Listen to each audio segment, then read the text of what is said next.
everyone. First off, I'm going to replay this because I want to make sure the sound's working.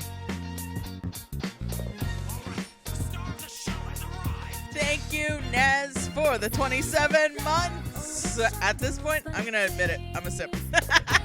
Nice. How is everyone? Gio's sitting. Oh my god, Gio's sitting on my controller. DT Doxler, No Name Woman, and Nez. We were all having dance parties. It's always fun doing that. That song is a banger. Alright, story mode. We're gonna continue Mitsuru's previously on Persona 4 Arena. Edgey had back issues so bad she had to leave the stream early. Well, I'm slathered in Voltaren. I have a pillow behind me. We're okay. This place exists so let's between keep dream going, and reality. Let's Mine. continue Mitsuru's story. You got the week off next week. That's awesome, DT Darkslayer. Also, we are. I will move on. We are 9 subs away from Garbage Day. Let me just turn up the volume on my end. Hold on just a sec. Hold on. Edgy messed up. Again. Okay. Much better, much better, much better.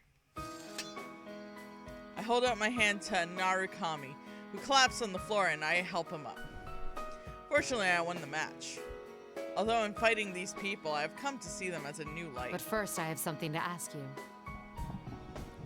Well, I'm just adjusting my mic. Should have done that earlier. Whoops. In this world, to encounter another leads to immediate win-lose situation. That's why I had intended to limit my interactions with the others. All I felt regarding these students was regret for dragging them into this mess. But in order to be sure I can save Labrys, I feel I'll need their help. Power of friendship, baby.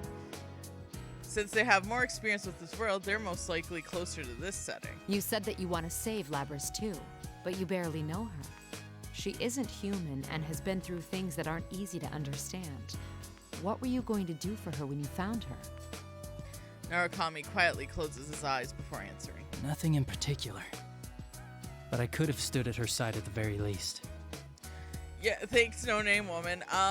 Now better is like a term that I'd like to use as, it's not crippling pain, but you know how when you get a Charlie horse, you got that dull stiffness that you just can't get rid of, but you're like, you're fine, but it's like, oh, I feel uncomfortable.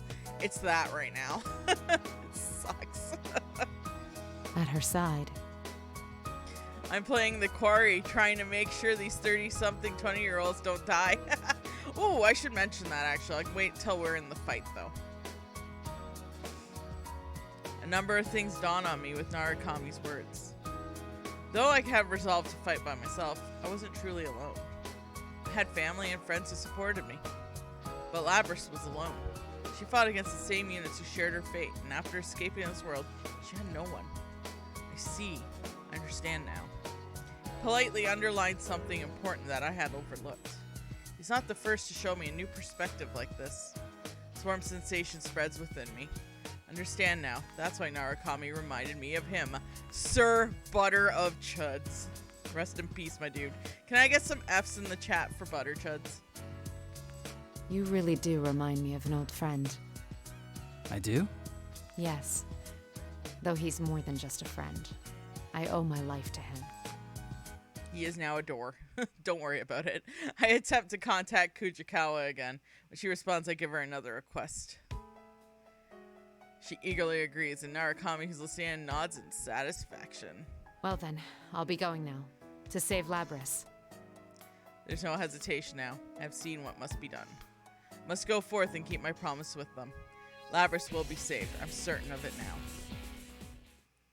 Dorkan is just in the abyss. Make sure we don't die. Exactly. He's the best boy. Butter Senpai! I need to open up. Okay, I got this local drink. It's not alcoholic because it's like fucking 10 a.m. But it is like a electrolyte drink. Hydration drink.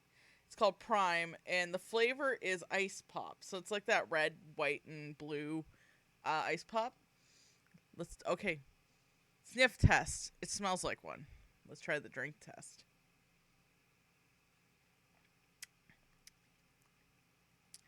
It's like they liquefied an ice pop in there and said hydration. That's delicious. It's on the move, but it's headed to Fujikawa, can you hear me? The shadow is headed to the announcement room again. I've already picked up on her and got out. Also, I've managed to reach your friends. I was just talking to someone named Edgey. Fujikawa says she never tried to connect multiple people at once. With a little practice, she picked up the knack. Her persona support skills are advanced indeed. In contrast to my own inability to contact my friends against this noise without linking my persona to communicator, she easily located Akihiko and Edgey. Really, she's quite talented. Edgey, can you hear me? I need you to keep Fujikawa safe. So liquefied ice pop. Got it. Right? Understood. The shadow's presence is nearby. I retrace my steps to the announce room and throw open the door. I'm ready to end this. My. You've come. Sorry, but you're too late. You really helped me out, though. You were pretty hard on this girl, weren't you? The expression drains from... The star of the show has arrived! Dave Chadwick, thank you so much for the resubscription of 33 months in a row. I believe Dave is like the first subscriber, too. Can you hear me? Can you feel me near? Wait, can you hear me? Can you feel me near? I haven't heard that song in a long time. Thank you so much for the resubscription. Oh, I think it's new subs that it's tracking. Okay. Oh, because if you already resubscribed, it would count for that. Okay. Got it. So yeah, we're still at 9 new subs away. The shadow must be hammering Labrys' psyche in order to have Labrys deny herself. Look me. We've got a guest. This human's here to take us back. I am. Oh, yeah, you are the first. Hell yeah. I think people get the first are like the early adopters. But I believe Dave was the first subscription. She'll never understand how we feel. A typical human. Stop! Don't say anymore! Labrys. I step between Labrys and her shadow and draw my weapon. The shadow looks at me and her face boils over with hatred. What's this all about? Oh, of course. It would be a problem if she were destroyed while you were retrieving her, huh? Retrieve? No. This has got nothing to do with me! How long are you gonna lie to yourself? It's about time you face reality. You want the everyday boys and girls to experience what you had to go through, right? That's why we're in a school, having a fighting tournament. You want to see close friends fight for their lives against each other. Because if they do that, then they might understand. You want to make them understand. That ain't true! But it didn't work. Kirito marched in here and spoiled your fun. It's all right, though. You don't have to worry about that anymore. I'll take care of everything for you. La-di-da! Let's start the weekend with some dad vibes. Hell yeah. Thank you, No Name Woman, for a $1 donation. Also, I learned that if you do the credit card Streamlabs, apparently I get a cut, like the full cut. Fun fact, where PayPal takes a cut, so I'd be getting 63 cents from that donation. I'll destroy anyone who doesn't understand you and comes to get in your way. Just like you once did. No! That ain't what I want! You're... Uh-oh. The shadow smirks wide in his Labrys' protestations.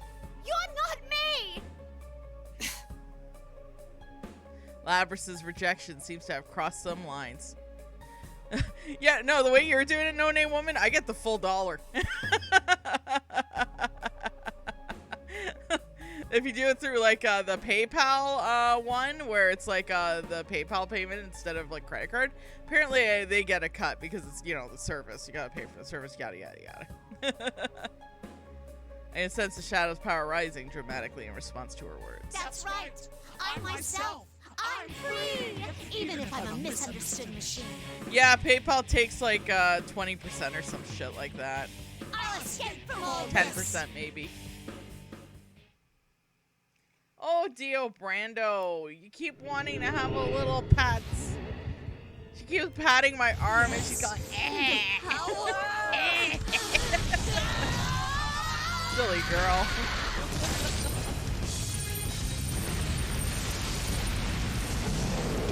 Little kitty. I'm screaming and all you want is pets. You're so cute. It's gone berserk. But there should still be time. I'll make you settle down. I support Labras, who's slumped over, and make my intentions plain. What's with you, you hypocrite? The way you've been acting pisses me off. How can you be so kind to her? No matter what you do, it won't erase your sins. Fine. Since you're a Kirijo, why not tell you exactly what your family did to me? What they made me do? Shadow thrust her weapon towards me as if sentencing me to judgment. Remember those spectating students? What did you think those human-shaped silhouettes were? Dun dun dun. For a moment, her unexpected shift in topics catches me off Those guard. are shadows, too. Shadows of the prototypes you made her destroy. When they were destroyed, their information was transferred to the victor. What's left of their hearts remains deep inside Labras. That's right. They all had a soul. But because they never fully developed, their shadows helped her play school after they separated from her. Do you see? Those spectators you saw everywhere were her sisters she had to kill at the Kirijo group's orders. God damn! I'm at a loss for words. I can only stand there speechless. I haven't forgotten. I'll never let their memories or their pain go. I won't forgive anyone who tries to take my freedom. Her anger, it's justified. It's natural for her to hold a grudge after what we did to them. I acknowledge your anger and grief. Setting things right here is my way of atoning. This fight will release you from your curse once and for all. All right, let's go. Okay, so I was thinking, since it's spoopy season, and we have House of Asses after the story modes, I was thinking doing House of Asses first, after we finish this, and then we'll go back to Arena Ultimax, because, spoopy season. So what do you guys think about that? Because I think that might be a good idea. So that's the Raging Bull I use as my primary fire persona in 5. Yeah. Finally. I'll allow it. Thank you, DT Darkslayer. This spooky season. I'm like, well, it'd be weird not to have spooky season. It's spooky season because last year I did spooky season in November also with Little Hope. Oh, that's funny. I just realized that. Whoops, that. Ow. That's fine.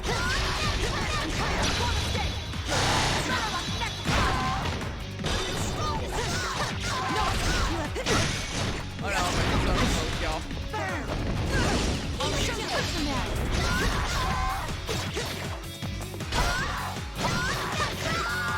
Got her. Gives us a little bit of a break between, though, too, which helps.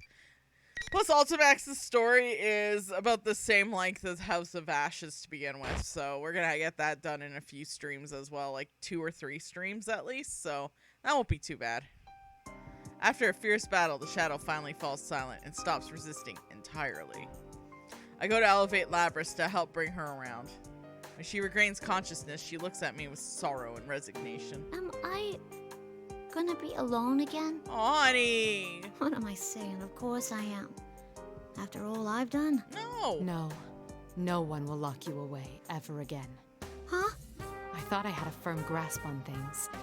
But in the end, all I did was drive you into a corner. Oh my god, Person Mans, thank you so much for the resubscription of 9 months. Someone hug that poor toaster. I agree. Why is a Kirijo apologizing to a machine? I mean, I hurt people. Dragged them into my own mess. I'm just like I was before. There ain't no reason to forgive me. Aww. That is solely your opinion. Man, our waffle maker's having a really, really, really, really big existential crisis. Toaster gets 2 hugs. So much toaster. She even has toaster slots in her head, fun fact. Huh? Kujikawa, can you hear me? Loud and clear. Is that Rise-san? That's right. You've met her too, and I've been in the community at large for a year now. Woo! I make bad choices. Welcome to your bad choice, Person Man. I keep calling you Persona Man because I keep playing Persona, and I always just add that A in the middle. I am so sorry. I keep doing that. Oh my god. Seems like Kujikawa accomplished what I asked her earlier. I wanted her to use her persona ability to connect voices of her friends directly to Labrys. Friends for eternity, loyalty, and honesty. Dragon Sound would be proud. Some of them I've met, while some I don't know at all. Person's Man is out. Persona Man. It's fine. Aw, thank you. In truth, some of them may find it hard to forgive Labrys for dragging them into this, even after learning her circumstances. But I believe in them. To tell the truth, I only saw you for a second, so I ain't really sure what's going on. I was half asleep too. I'm sorry. But it seemed like you went through a lot. Anyway, hope things start looking up. Oh my god, it's like you got like a get well card with people telling her. That's way too simple. Can't you think of anything better to say? Hey, it ain't simple at all. I know damn well how tough it is to see a shadow come out of yourself. Yeah, we've all been through the same thing, so we'd suck pretty bad if we didn't forgive you. You caused me a lot of trouble, but it was still kind of fun. Kinda. Even Mitsuru is like, oh, fuck that bear. They know how to accept someone who they are, regardless of her looks. At least Kanji didn't beat the shit out of Naoto and confess to her. Yeah, like last time. That's why even though Labrys is a machine, they will surely welcome her. I'm confident of it. And indeed, they respond to Labrys with more warmth than I had thought. What you saw wasn't the whole picture, right? That's just how our hearts are. Also, can we have a date later, or... I concur. None of us can cast stones after you've gone through the hardship of facing your shadow. That aside, I'm just glad you're okay. I was worried about you. I left you alone knowing you couldn't use a persona. Labrys, when you come back, we should talk. Senpai's right. And not just us. Sister? Can you hear me? I too would like to talk with you. There's something I'd like to tell you. You may know it already, but still. The voices chiming in are gentle, kind, and warm. I can't help but be touched as well.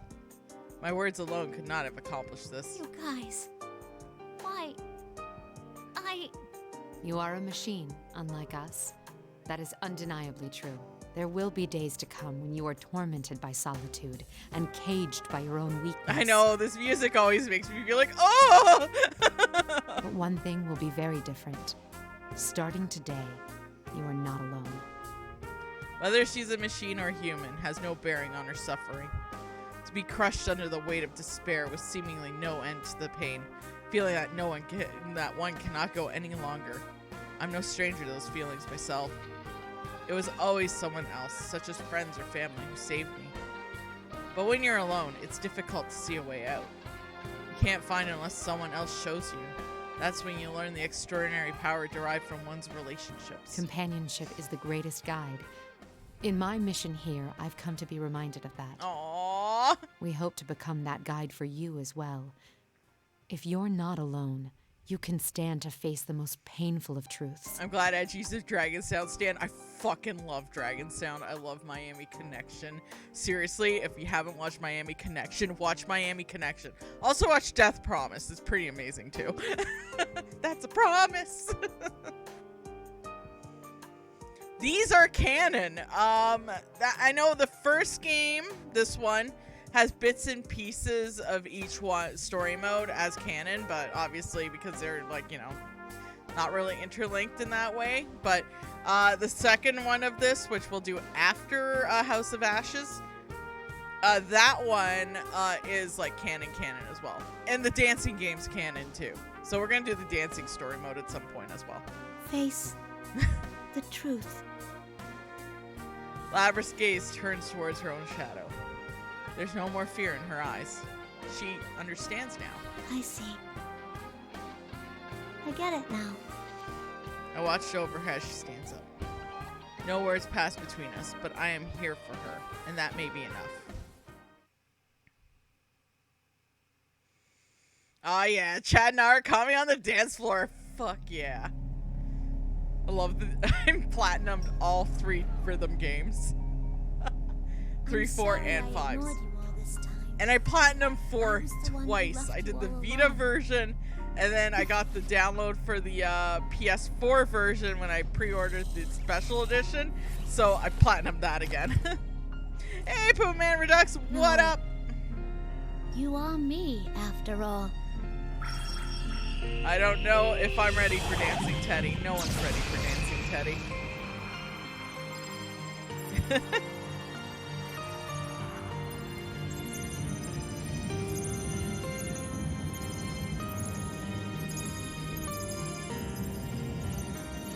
Yeah, I'm not suffering this time around. Plus, I took a muscle relaxer last night because I'm like, I should prepare just in case. This is my persona. Persona! Yeah, I'll bookmark that shit.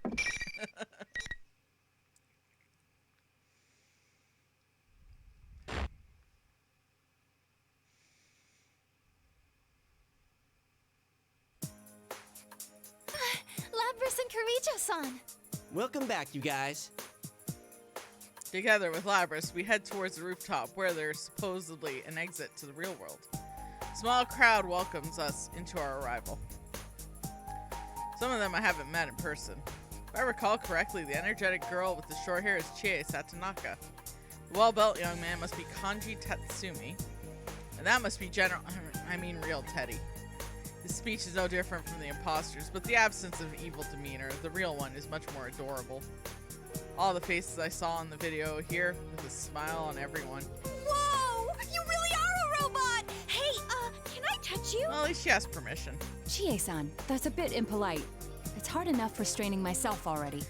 Don't put your hands up into the mechanical parts, please. You could lose a limb. Shake hands with danger, but You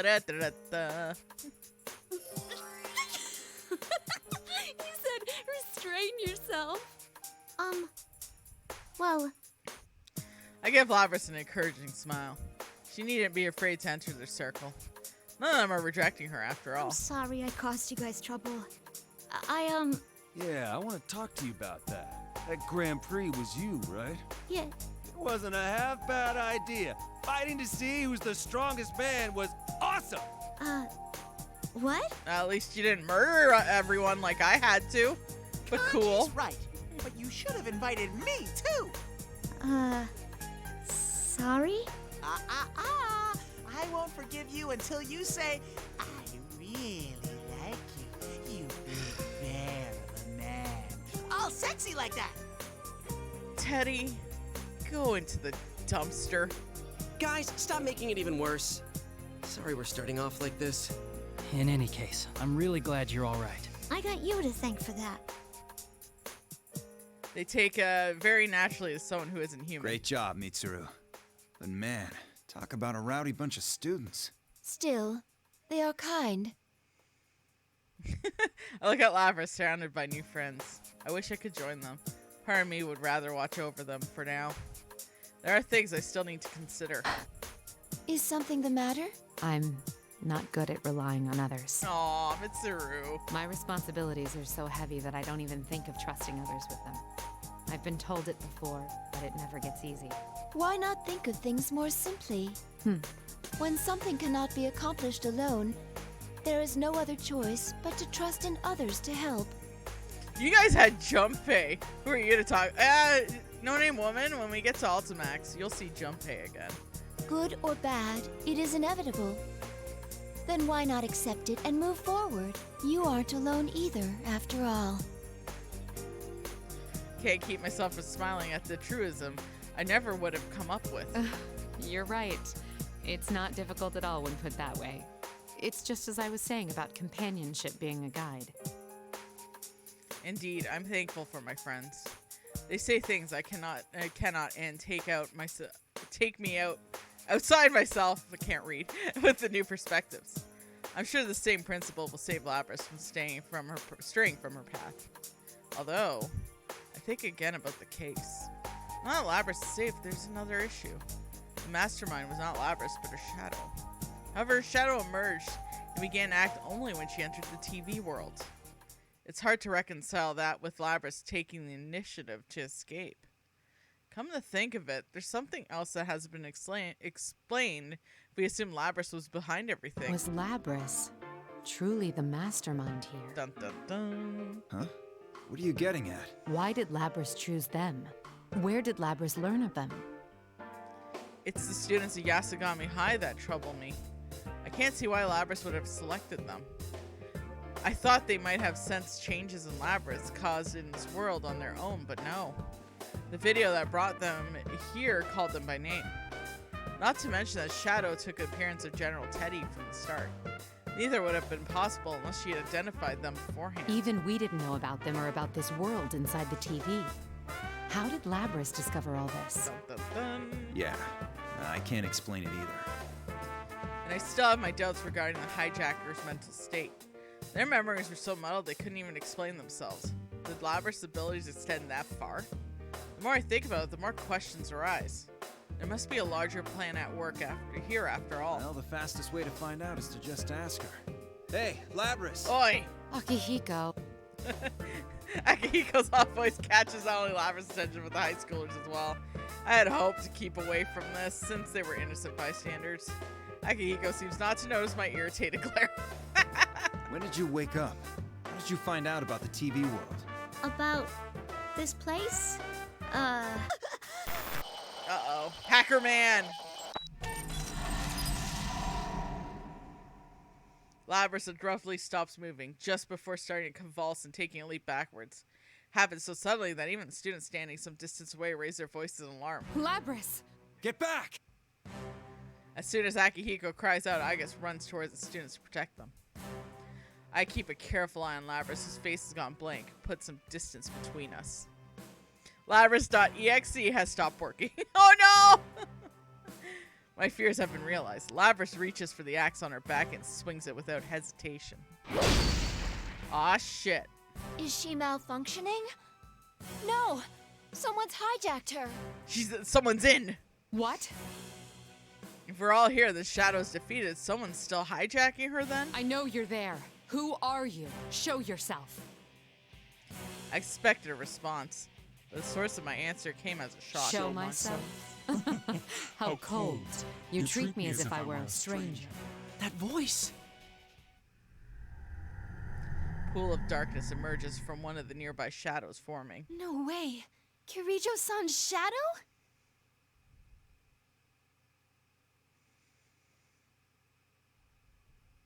Aw, shit. It has my appearance, my face. It's me in every way, save for the unnatural gleam to its golden eyes and the mocking expressions it makes. Do you not recognize your own face? I am you. Still, my heart is calm. In fact, her appearance may be giving me more clues as to the enemy's intentions. You seem to have a penchant for deception. Unfortunately, I already know that you're the mastermind here. You were after Persona users from the start.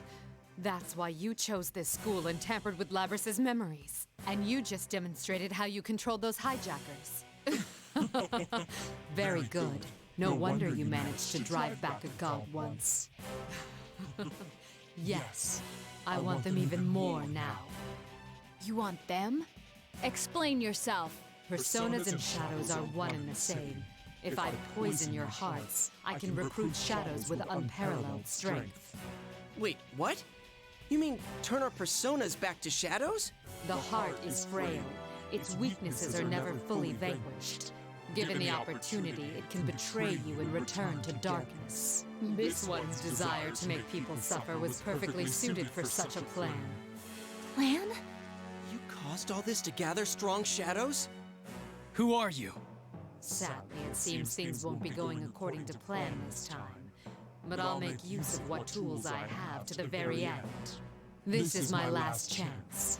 No, more like a marvelous entertainment. Stand, my puppet. Shadow ignores my taunts and raises its right hand towards Labras, still collapsed on the ground.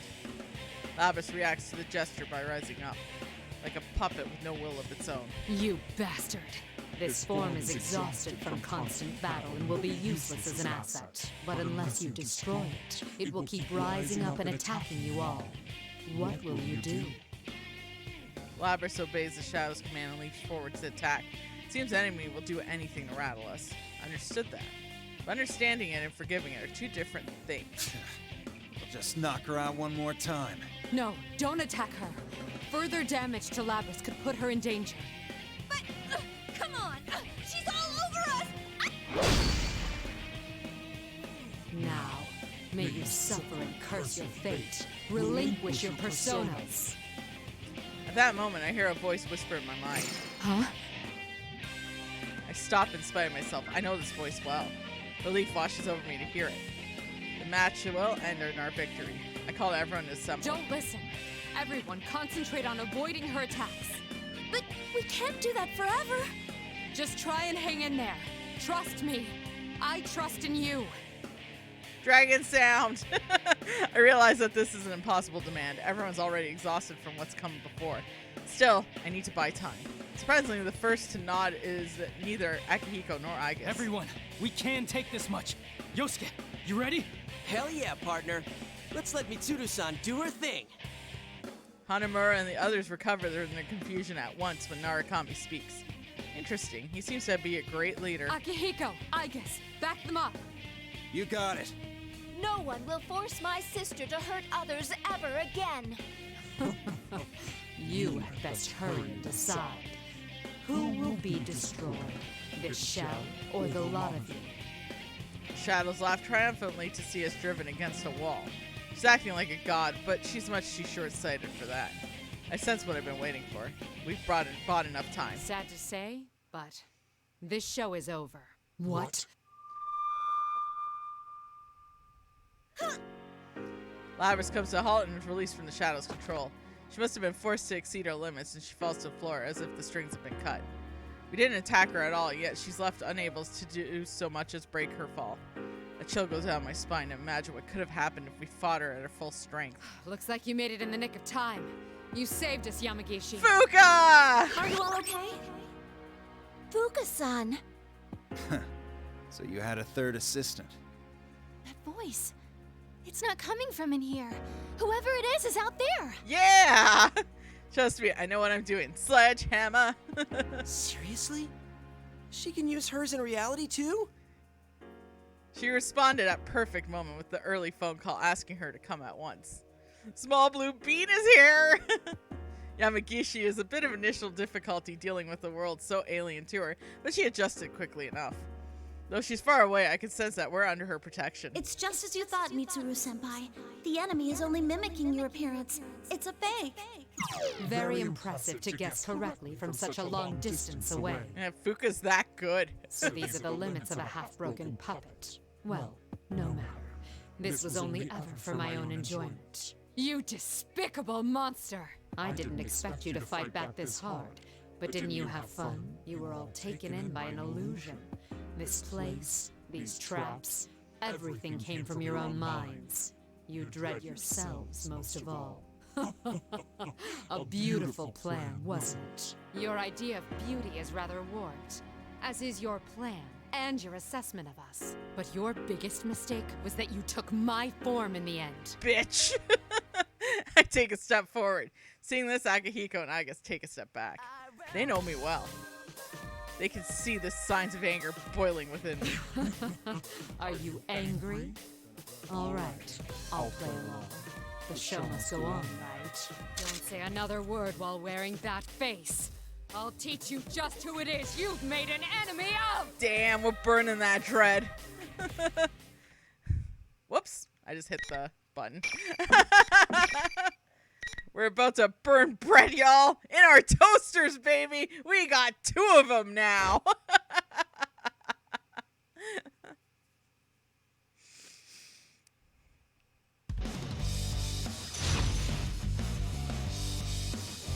All right, let's freaking go.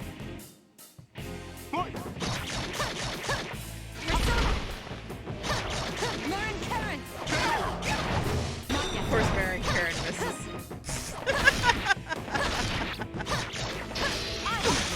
It ends here!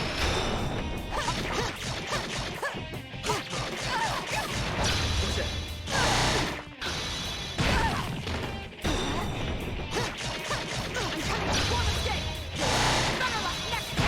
Got him.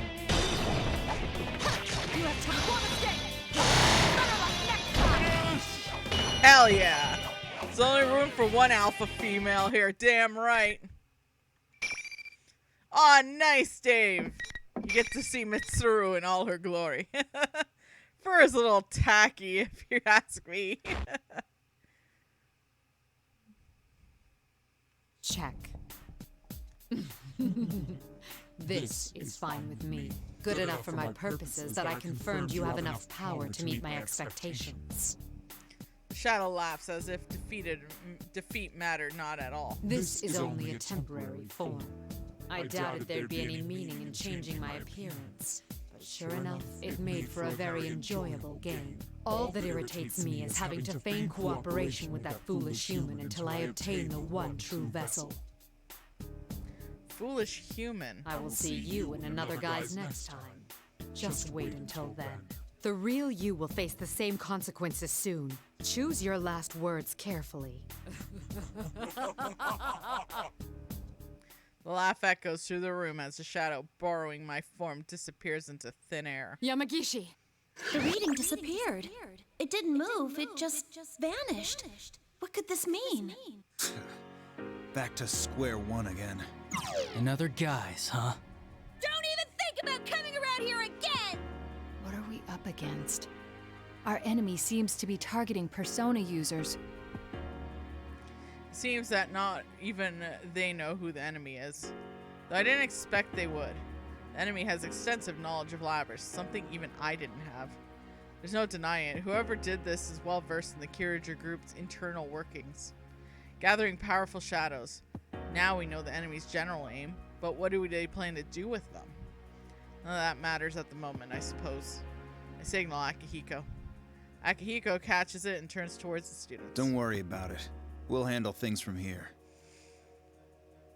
Bring in the P2 and P1 team? Off only. Wait, but it kinda said it was still after us. Of course. You should be aware that the enemy is out there. Akihiko only means that there is no need to abandon your lives to pursue it. We will do our best to ensure that no harm comes to you. That is, after all, our duty. But... Don't expect them to like my answer. The reason I started the Shadow Operatives is to protect people from these things. The students, they're still young. Granting my permission would only mean them becoming more externally involved. We should be the ones to take responsibility. Guys, let's leave this to them. You can... Are you serious? They're right that we need to go back for now. We're all at our limit. When Narukami signals to him, Hanamura's complaints fall suspiciously silent. That hardly fooled anyone. Either they take me for an imbecile or think it won't matter if I don't catch on. Oh, the fact that she's just like, I know you're planning on pursuing this. I just... I suppose I can live with it. If they aren't determined, I am no one to dissuade them. We'll have to take care of everything before they can involve themselves. That's all. Teddy jumps around, his footsteps sounding highly unnatural to catch our attention. Alrighty, attention please. The trip doesn't end until we get out of the TV. Dude, we were in the middle of a conversation. What are you doing with this ancient TV? Hang on, where'd you even get this? It's a Teddy Vision. You can get out from here. They exchange banter as if the recent problems are already long past. It's so that they can continue to be so carefree that we must fight. Moreover, how's Labrys? There wasn't much damage to her motor functions, I don't believe it will take much time to repair her. He took so much protein, his shirts automatically rip off to show his gains. He sold his shirt to feed a portion of his addiction. I don't want to think about things he's done to that protein fix. Still, the stress on her cognitive functions must have been severe. It may take some time for her to awaken.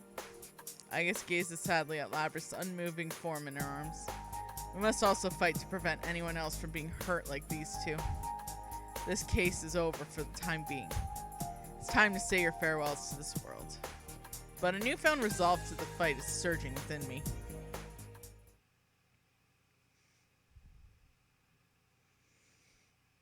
Aki loves his meat. His beef.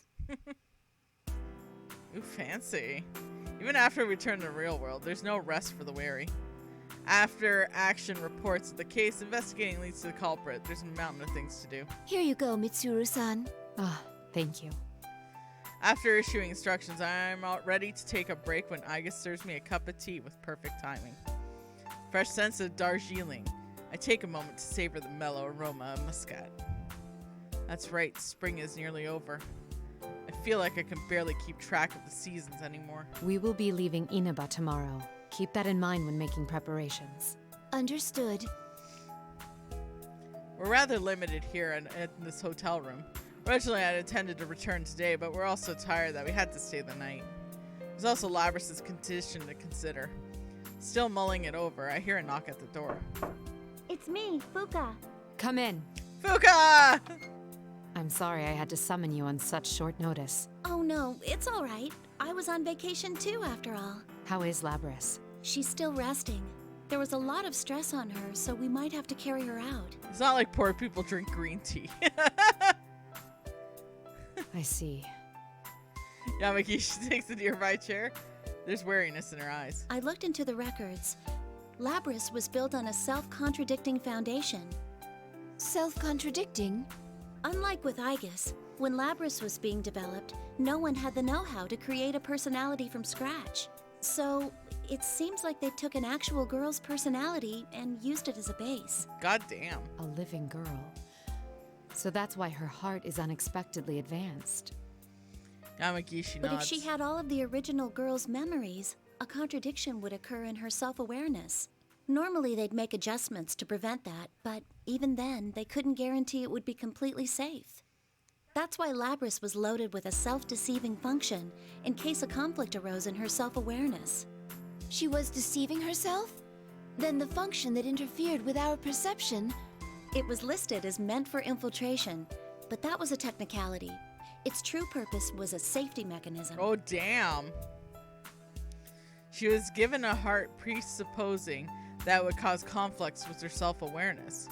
I silently beg the heavens for forgiveness at the cruelty and injustice performed upon her. I think that should be okay now. A hesitant voice comes from outside. Labrys! When did you get here? Damn, Mr. Save some money for us poors.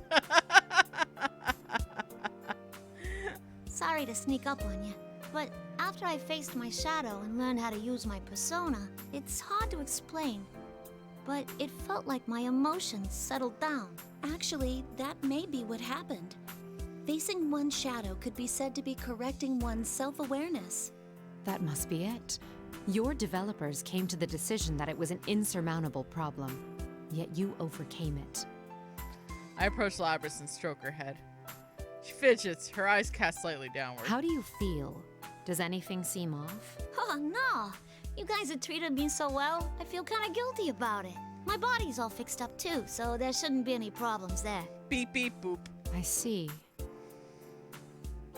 Labrys' expression seems gentle. She appears to be mentally stable. I doubt that there's any danger of her losing control. Yo, can we appreciate Fuka's drip? My god, she's a stylish lady. I wanted to talk to you about where we go from here. From here?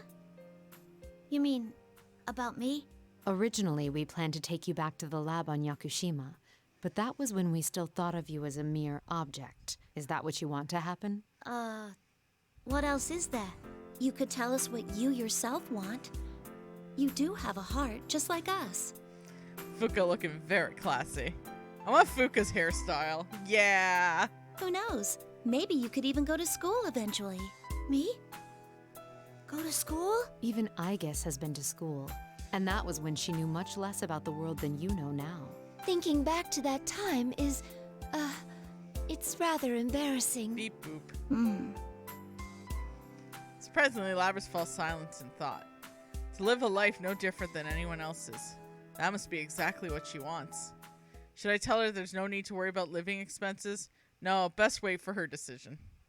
She should be the one to decide her future. After a long silence, Labrys speaks again. School. It sounds great. But I feel like there's something I gotta do first. I mean, yeah, it's been my dream for a long time to go to school, but someone's after those guys. Someone's trying to wreck their lives. I want to catch whoever it is myself. I want to look after those guys. Rather than being with them, she chose to protect them. Oh god, another typo. Rather than being with them, she chose to protect them. It's a beautiful, selfless decision. She thought for herself and chose her own path. I see no reason to deny her that. The Security Department Shadow Response Unit would be glad to have you. Welcome to the team, Labrys. You want to go to school? I know. I extend a hand. If she takes it, she'll be putting ordinary life on hold for a while. I know she understands that, but she takes it anyways. School is no different than prison. She should reconsider. But she wants to be student council president. I get to work with you, sister. That reminds me, I am your younger sister, but I am more experienced than you. This may be somewhat confusing. Though the two sisters are a bit awkward around each other now, a new bond will form there as well. Labrys made her choice not to live an ordinary life. You could say that she is truly facing herself. She'll be alright. Seeing the two of them together makes me sure of I'll it. give you a tour of the lab tomorrow. Make sure you're ready to write things down. Tomorrow? We're leaving Inaba already? I haven't even said goodbye. I can't leave without seeing him one more time. Oh, that's good to hear. It means you've made some friends.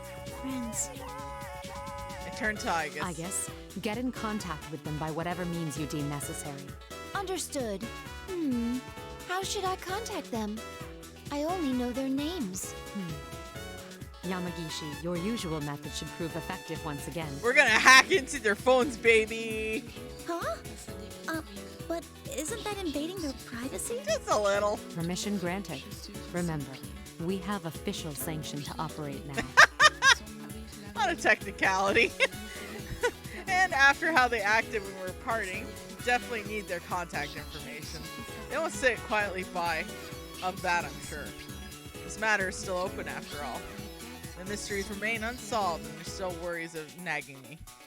But that's not the only legacy in this case. I'll help look him up too. Labrys breaks into a smile and takes Aigis' side of the computer. The bonds that gave her a smile, they will be the light of our unseen path. There's no knowing yet, but this case might lead. But the day that we stop in our tracks, too afraid to continue, will never come. Mitsuru doesn't mind breaking some laws when necessary, especially when it comes to friendship. I'm aggressively being your friend. I hacked her phone number. Oh yeah, that was the Mitsuru story.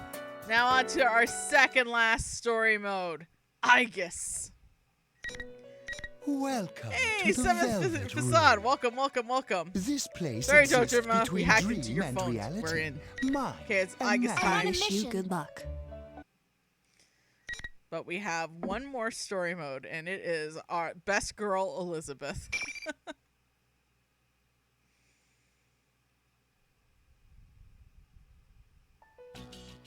Labrys?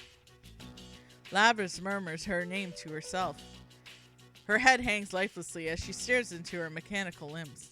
The shock slowly drains from her pale face, replaced with a bitter comprehension. Across from us, the shadow stares at me with a piercing, mocking stare. That body. You can't be. I am the same as you. 7th generation anti-shadow suppression weapon. Aegis, I am the model that came after you. Are you here to seize her? I won't let you. Not when I'm almost free. The shadow turns to its double and cries out impatiently. Hello, Labrys. Or do you want to be caught and locked in a cramped little box again? Her eyes wander in search of something to settle on, and eventually fixate on Yosuke. Though he's still in shock and unable to speak at the heat of the moment, that moment of silence is enough to shatter any hope of a peaceful resolution. Labrys smiles lifelessly and hangs her head. No, don't get me wrong. I was just a little surprised. No, it's okay. That's how a normal person would react. Her sad, weak voice makes my heart ache. I won't let you take her back. I will gain my freedom, whatever it takes. Suddenly, the shadow fires its arm out. Long chain trails behind it and wraps itself around Labrys many times over. Shadow begins to pull her with its winch. Unable to struggle, Labrys is dragged over her captor, who lifts her over her shoulder. The shadow then runs full speed out of the announcement room. It fled at such explosive velocity that it's hard to believe it was carrying its own weight. Wait!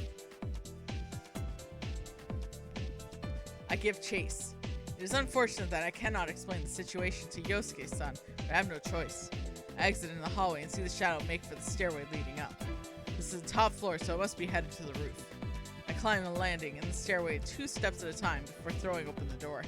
What I find there is not what I'd expect to see on the roof of a building. It's best described as a TV studio. Spotlights hangs in the scaffolding, cameras here and there. Up until now, no matter how warped things got, it still looked like part of the school, but not here. What is this place? Just then, the door behind me slams open again. The boy comes running out, breathing hard. It's Yosuke-san. I am perplexed. Why did he chase after us? This song's so good. There's no one here that would warrant leaving his friend Narise side. Suddenly, the air is shrouded in a menacing aura. The shadow appears. It's carrying Labrys over his shoulder.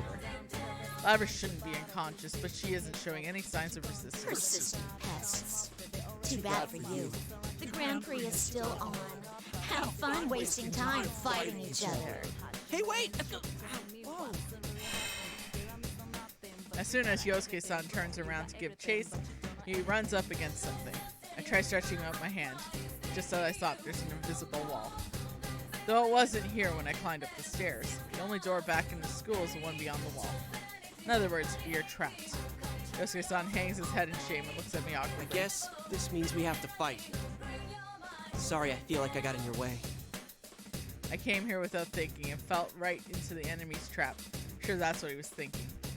But, as I see it, it isn't Yosuke-san who should be apologizing. I am also sorry for all this. Huh?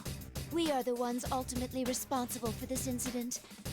I am sorry to have dragged you all into it. If your friends are safe, I would suggest you evacuate at once. But in these circumstances, I must go after her. There's no need for you to take the blame. I mean, I feel the same about wanting to go after her. Why? I'm not sure this concerns you. I promised I'd protect her. I couldn't back her up when she needed me the most. So, I want to apologize and actually keep my promise this time. I feel like I can't leave her alone right now. In his eyes, I see a glimmer of solemnity. I think I should explain certain things to you. I'm not authorized to disclose everything, but... I review the important parts for him.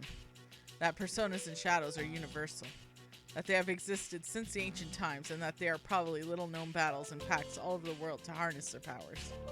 That I have experience in such battle was in fact created for a purpose. I'm a weapon given a heart in order to use a persona. I explained that Labrys was a prototype, long sealed away, and that was lost during a recent incident.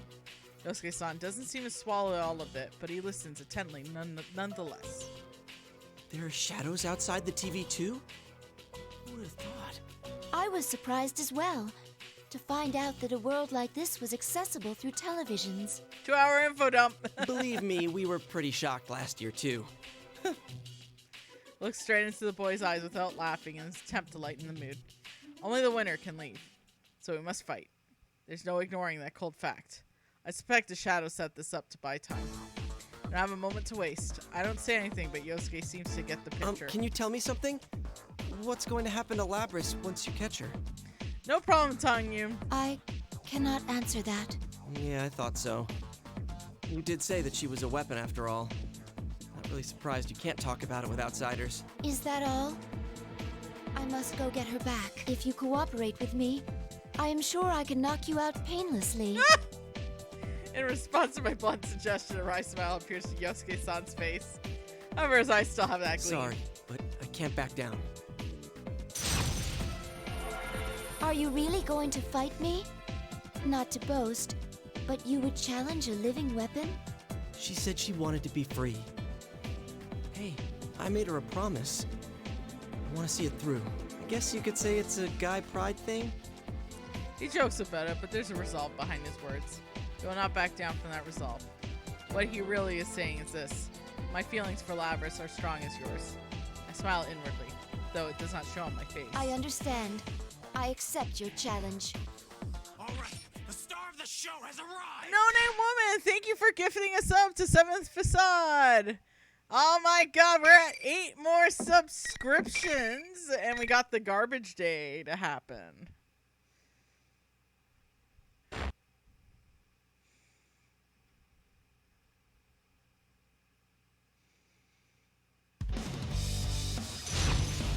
And again, October 15th will be the 12-hour stream. Finals.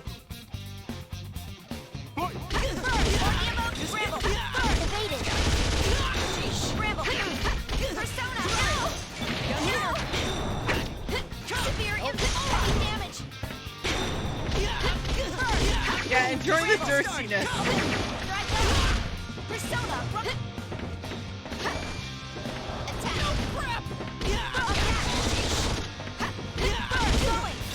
Well, I guess to be able to pull like weapons. Here, up here, impact. Come on, first.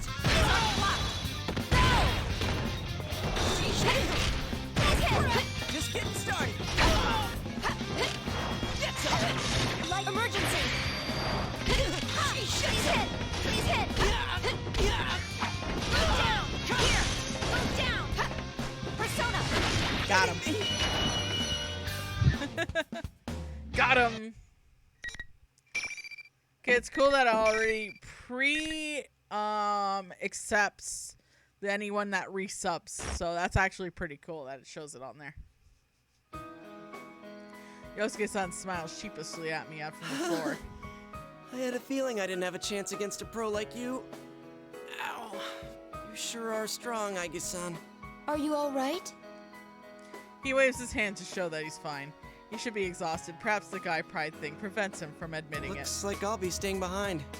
I will do what I can to not force anything on my sister that she does not want. Can you tell her that I wanted to apologize to her too? Of course, I'll tell her myself once this is all over, but... Oh, and one more thing. Tell her we can have a party when this is all over. Yosuke-san. Oh, you're invited too, of course. My heart is warmed. He's not just worried about Lavra's safety, he's worried about her heart. I nod vigorously. Yes, I will make sure to tell her, though we are not capable of eating food. Will that be a problem? Really? Nah, it's no problem at all. Thank you. We'll put a can of oil on the side, it's cool. I will save Lavras from this world and call her from her cell of solitude. There are people outside world who accept us as allies. Some of them consider us friends. I'm happy that hope is close by. Be careful. That shadow looked pretty strong. I will. Please stay safe. As he cheers me on from behind, I leave the roof. Even Yosuke has a crush on her. Oh my god.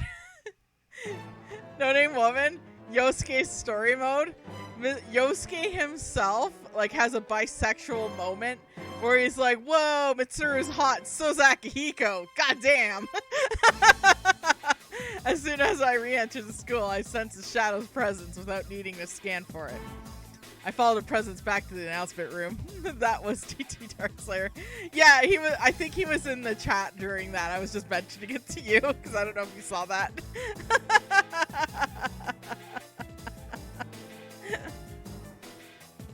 What is waiting for me there this time? No worries, no worries. I am confusion, I know. I slowly open the door, wary of the attack. But the room is quiet, no ambush comes. Open the door all the way and step inside. Both versions of Labras will wait for the back of the room. I quickly step between the two, shielding Labras from her shadow. Then the shadow does not seem alarmed. It spins its axe idly. You're late. I had a feeling you'd be the one to come. Was Yosuke-kun a tough opponent? As if it finishes the sentence, its axe stops. I brace myself in anticipation of an attack. But the shadow simply smiles brutally. Just as you thought. The real party begins now. Just as the words sink in, I hear a sound simultaneously. Heavy sound of air being sliced behind me. I lunge to the left, solely on reflexes.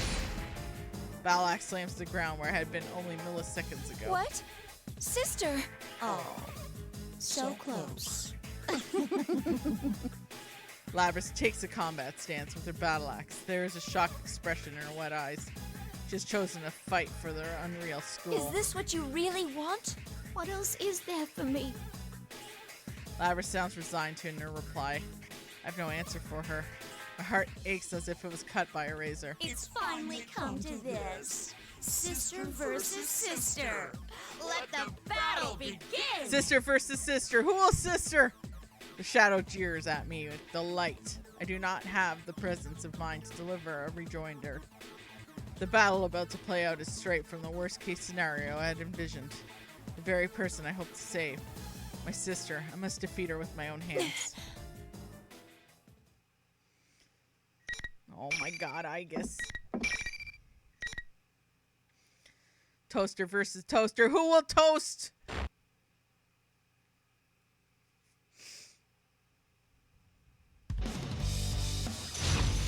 God, my allergies are bad again. Oh, I love fall, but I hate the allergies that follow.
Got her. Woo!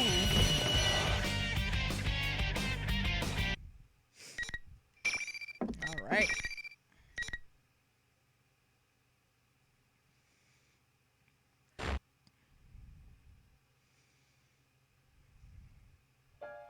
Labras loses her strength and falls to her knees. Why? Why can't I stay like this? The hope she risked so much to gain has been shattered. She muttered piteously as she falls. She's not the only one who wants to collapse. I never imagined this would be so painful. Every time my attacks connected, I felt as if I was tearing out a piece of my heart. This unwanted exchange of violence is what that will end in one of our destruction leads to nothing but despair. Each time I felt that pain, the memories of Labras I saw in the classroom, those vivid images made sense. The sterile, mechanical rooms that made up most of her visual memories must have been the facility where she was created. And at that facility, Labras was forced to endure the same pain she's feeling now. In order to gather combat data, she was forced to destroy her sister models, even though they had hearts. Not just once or twice, but over and over and over. It's too much for her mind to immediately comprehend. Agitation spreads through me like a fever. I clutch my chest. I knew that you couldn't beat her. The shadow, in contrast, is completely nonchalant. But wow, you really didn't have any qualms about attacking her. Deep down, you must really want to make them suffer, don't you? You want them to go through what you had to. You want the everyday boys and girls to experience what you had to go through, right? That's why we're in school, having a fighting tournament. You want to see close friends fight for their lives against each other.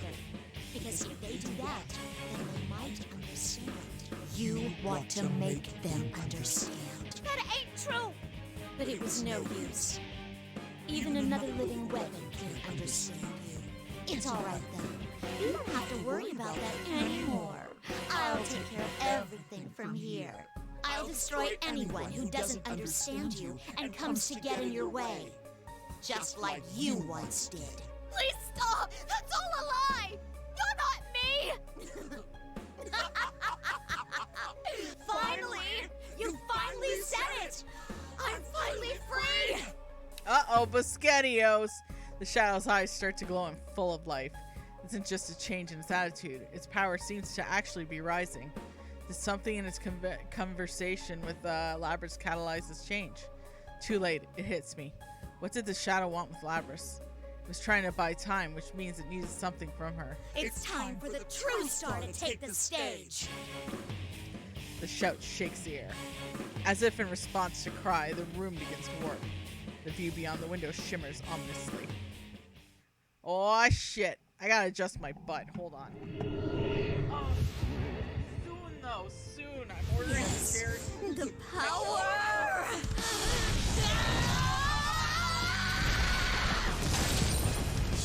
I'm gonna see also if I can use my parents' Staples account to get an additional 10% off of that chair.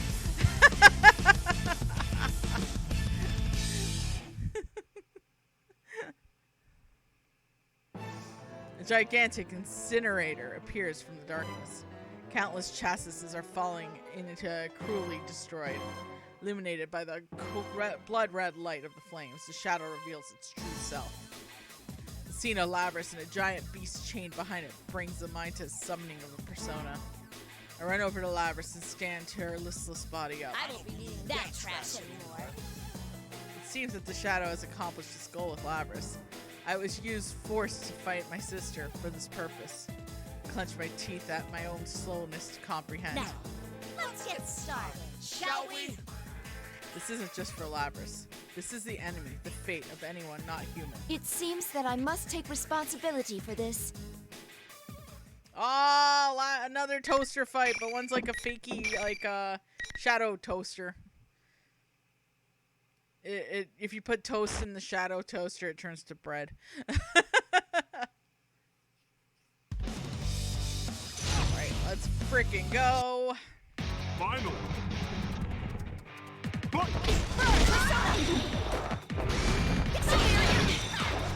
Please hit! Attack! Persona! Please hit! Fire!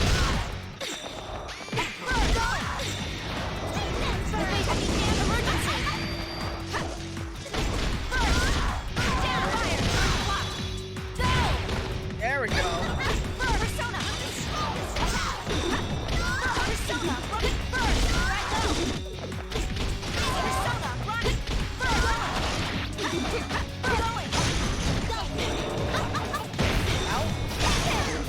Damage! Here! First! Broker Shadow. Oh, yeah. Yeah, we're gonna save. Fuck yeah.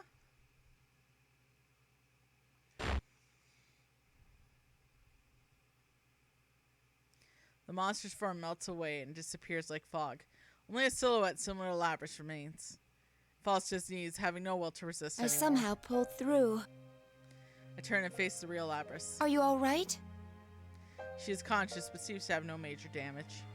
All that remains is to be tested as her will. Please listen. I have a message for you. From Yosuke-san. He said that he is sorry for promising to help you and being unable to support you when you needed it most. Additionally, he said that he would be throwing a party later. You are invited, of course. You're lying. If that is what you think, you can ask him yourself later. Now please, stand up. I lend her my shoulder and prop her up. She follows my lead, but her legs are still shaking. How come this happened? I didn't want to hurt anyone or make them suffer. I ain't a lion, I'm a toiga. I know. That was a shadow going berserk. Not everything it said reflects your true feelings. I had a similar experience, actually. My other self was on the verge of going berserk. Oh, yeah. It told me there was an innate contradiction in having a heart, but not being human, preventing me from truly protecting others. Wasn't that tough to listen to? Yes, of course. Then how can you stand it? How are you still acting like everything's fine? I'm fine right now, but I'm sure I will suffer that pain again someday. Very probably, as long as I am myself. It will never go away as long as I live. It won't? Then what can I do but give up? What am I supposed to do? We'll be all right, as long as we have friends. Labrys opens her eyes wide. It was when you were alone that you suffered most. I'm sure of it. If you do not give up on reaching out to others, you will surely find someone who understands. Persona gunshots. Oh, this music, I know. Or maybe. As I say this, I hear the voices from outside. They're calling our names. The voices grow closer and closer, and eventually, one of the doors flies open. Hey, there you are! Thank goodness. Are you two okay? You seem to have the matter in hand. Kanji-san and Rise-san arrive shortly after. Now that the shadow has been defeated, the invisible walls and traps have disappeared. There are some faces new to me as well. As I recall from the video, there are Yu Narukami-san and Yukiko Imagi-san. There's also a costume that looks like General Teddy. This must be the real Teddy that Chie-san mentioned. The resemblance is strong, but this one is so charming that it's hard to hate him. I guess, honey, it is very easy to hate him, don't worry. Everyone has considerate words to Labrys. My heart is filled with warmth. They could have ignored us outsiders and escaped, but they didn't.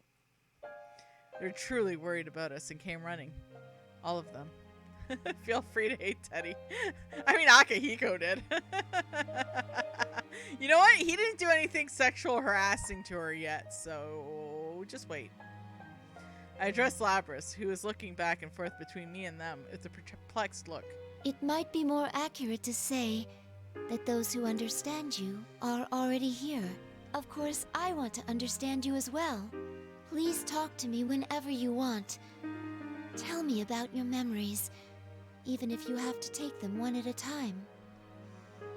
Labrys sinks deep in thought, then looks at me again. I nod silently.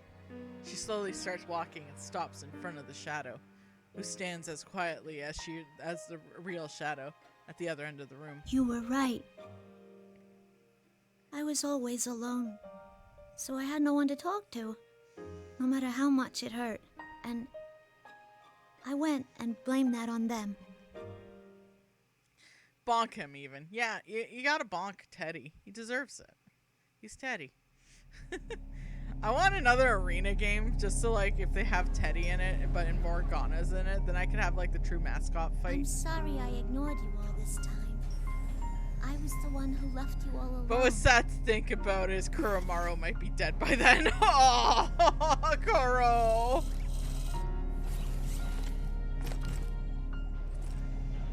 No. You are me, after all. Aww.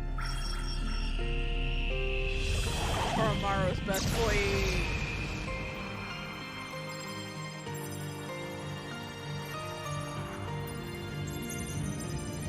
This is Fantasyland. Kuro lives. I agree. Only humans die in the Persona world. Nah, Kuromaru will come back and kick Teddy's ass. Yeah, he would. I mean, in Ultimax, this we'll see is Kuro. my persona. Kuro's in it. Don't worry.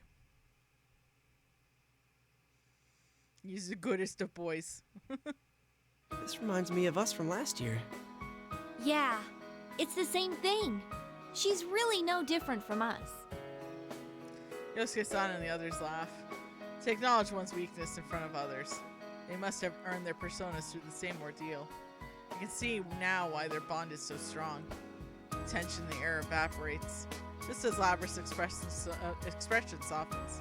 A familiar voice comes from behind. Is that Labrys? Everyone turns to look at the newcomer. Mitsuru-san, Akihiko-san, you're all right. Of course we are.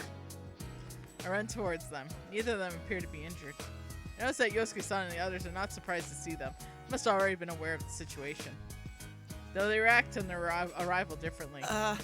Who are these people and what the hell are they wearing? Oh man, a dude storming across the battlefield in just a cape? I am all about that. Chie is simping so hard for Aki.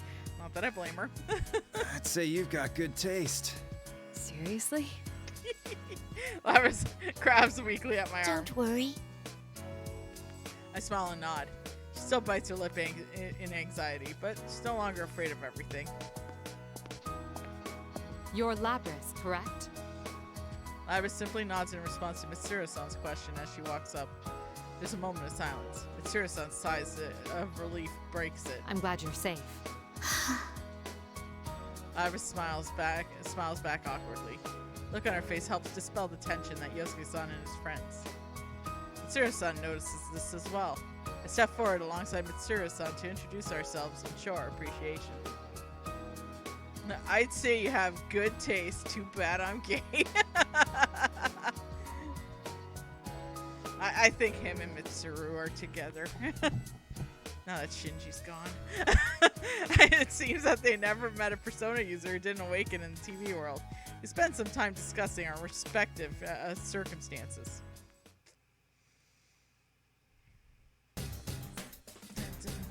Teddy leads us back to the roof. They said this was the place they used to enter and exit the world. Labrys, who still doesn't quite understand that she is in the TV, cocks her head in bewilderment. Yosuke-san and his friends gather around her and explain everything. She's shocked at first, but she grows accustomed to the idea and she begins laughing. Relieved, I leave Labrys to them. I approach Mitsuru-san and Akihiko-san. I relate to them all the information I gathered in this case so far. I tell them that the tournament's host was Labrys' shadow, which had emerged from her.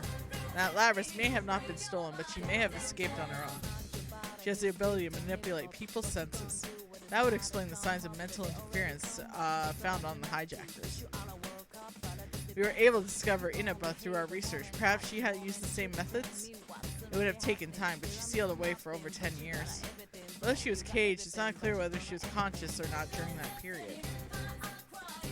She has more than enough time. Mitsuru-san and Akihiko-san show no surprise, but they do let out a long sigh. In contrast to Mitsuru-san, who is lost in thought, Akihiko goes to answers straight from the source. Labrys startles when she taps her shoulder. So when did you actually awaken? Akihiko-san's question is blunt. Labrys handles it calmly, knowing that it was a natural thing to ask. No, I can't remember. She's being honest. She had used her abilities on herself. Not even she knew that she was who she really was. Akihiko-san seems skeptical. Having no memory of it means that she was unable to deny it. Please, Mitsuru-san, can you be lenient with her? Mitsuru-san folds her arms and thinks. No, she's a difficult position. The Labrys may have a heart, she does not make her human. She's a weapon with dangerous capabilities. Mitsuru-san cannot decide based on her personality alone what measures to take. Especially now that we're affiliated with the police. We have a reputation to consider. Yeah, would you, please?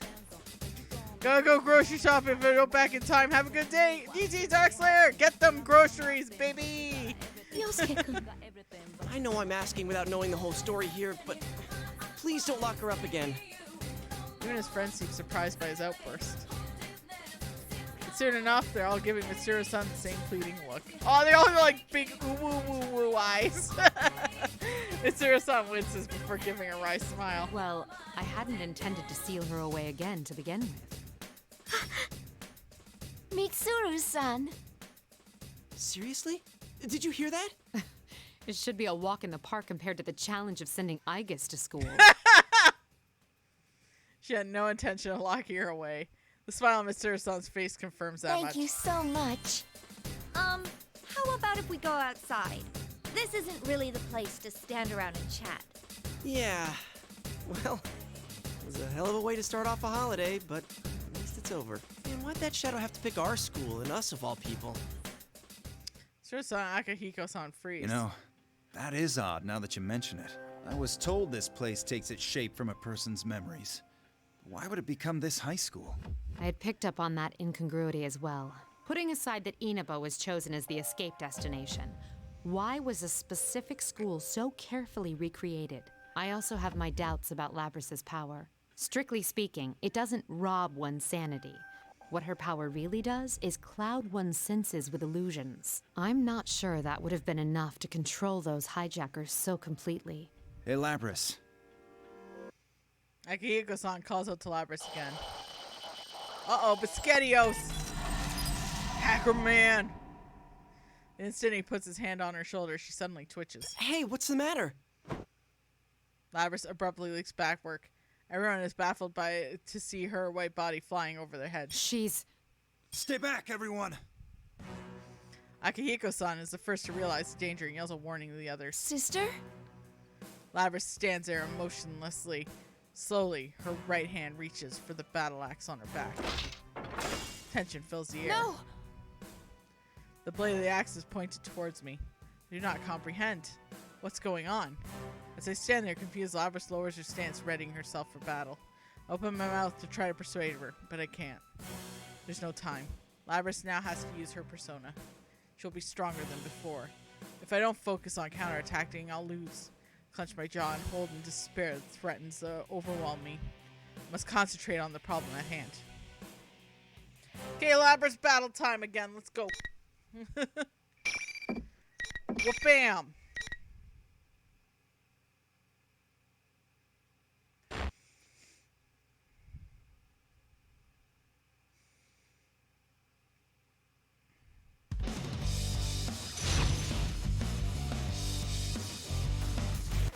Versus. Final. Alright, let's go. Oh god. Severe impact, life damage. Oh. This is severe impact. I haven't even done a hit yet. There we go. Persona. Attack. Burn. Scramble. Scramble. Strike. I summon you. Scramble. Go. Severe impact. Fire. Attack. Stop. Guard block. Go. Severe impact. No. Ready. First. There we go. Please hit. Downward. Guard block. Go. Burn. Persona. Strike. Burn. My other self. I failed. Here I go. No. Come on. Do it, Toaster. Yeah.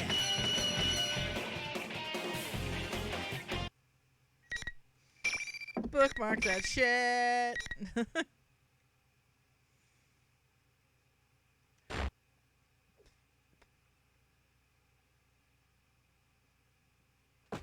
Labrys falls to the ground with a thud. Labrys. I try to run to her, but I stop when I hear her unearthly voice. You succeeded in repulsing it yet again. Very unexpected. Everyone takes a defensive stance and looks around. What is this? I'm not getting a good feeling about this. It's certainly an ominous presence. But that voice... Is that my voice? I sound funny. Yes, it is. But before I can react, the unnatural-looking shadow, clump of darkness, a thick pool of blood, forms next to Labrys. The true enemy rises from the sludge. It's a sight that I'll never forget. No. Aige-san's shadow? To think you'd fight back this fiercely. No wonder you once drove back a god. Yes, I want them even more now. Want them? What does that mean? Why does Shadow Aige sound more seductive? Yosuke-san lashes out at the enemy, but it ignores him and continues talking. Sadly, it seems things won't be going according to plan this time. But I'll make use of what tools I have to the very end. This is my last chance. No, more like a marvelous entertainment. Entertainment? Instead of answering it, raised his right hand over to her. Stand, my puppet. Labrys stands up as if being pulled by strings. Is it controlling her? Sister! She doesn't answer. Her face is blank and her shoulders are hanging unnaturally. She's every inch its puppet. I want them. I want. What does it mean? It means these nuts. Confused, I look again at the enemy. Is that my shadow? Looks like me, but its voice, its powers, they're also different from mine. But before I could come to the conclusion, the enemy uses Labrys to make its next move. This form is exhausted from constant battle and will be useless as an asset. But unless you destroy it, it will keep rising up and attacking you all. What will you do? With the battle axe in hand, Labrys dashes forward without warning. Her attack is much more forceful than the last battle. Even with all my strength, I'm being pushed back. Oh, crap. If this keeps up... Let's do this! Takemika! Wait! Don't interfere! What? Please! I clench my teeth. Labrys is under the thing's control and ignoring her own limits. She's already damaged and exhausted from the previous battle. If we were all attacked, we might be able to contain her, but she would be destroyed in the process. Now, may you suffer and curse your fate. Relinquish your personas. Relinquish? Personas and shadows are one and the same. If I poison your hearts, I can recruit shadows with unparalleled strength. Wait, what? You mean turn our personas back to shadows? The heart is frail. Its weaknesses are never fully vanquished. Given the opportunity, it can betray you and return to darkness. Old wounds that you thought you had overcome, opened once again. You almost let go of your hearts, your personas. This one's desire to make people suffer was perfectly suited for such a plan. Plan? You caused all this to gather strong shadows? You bastard! Who are you? You had best hurry and decide. Who will be destroyed? This shell, or the lot of you? Labrys flies through the air again and unleashes a full force attack.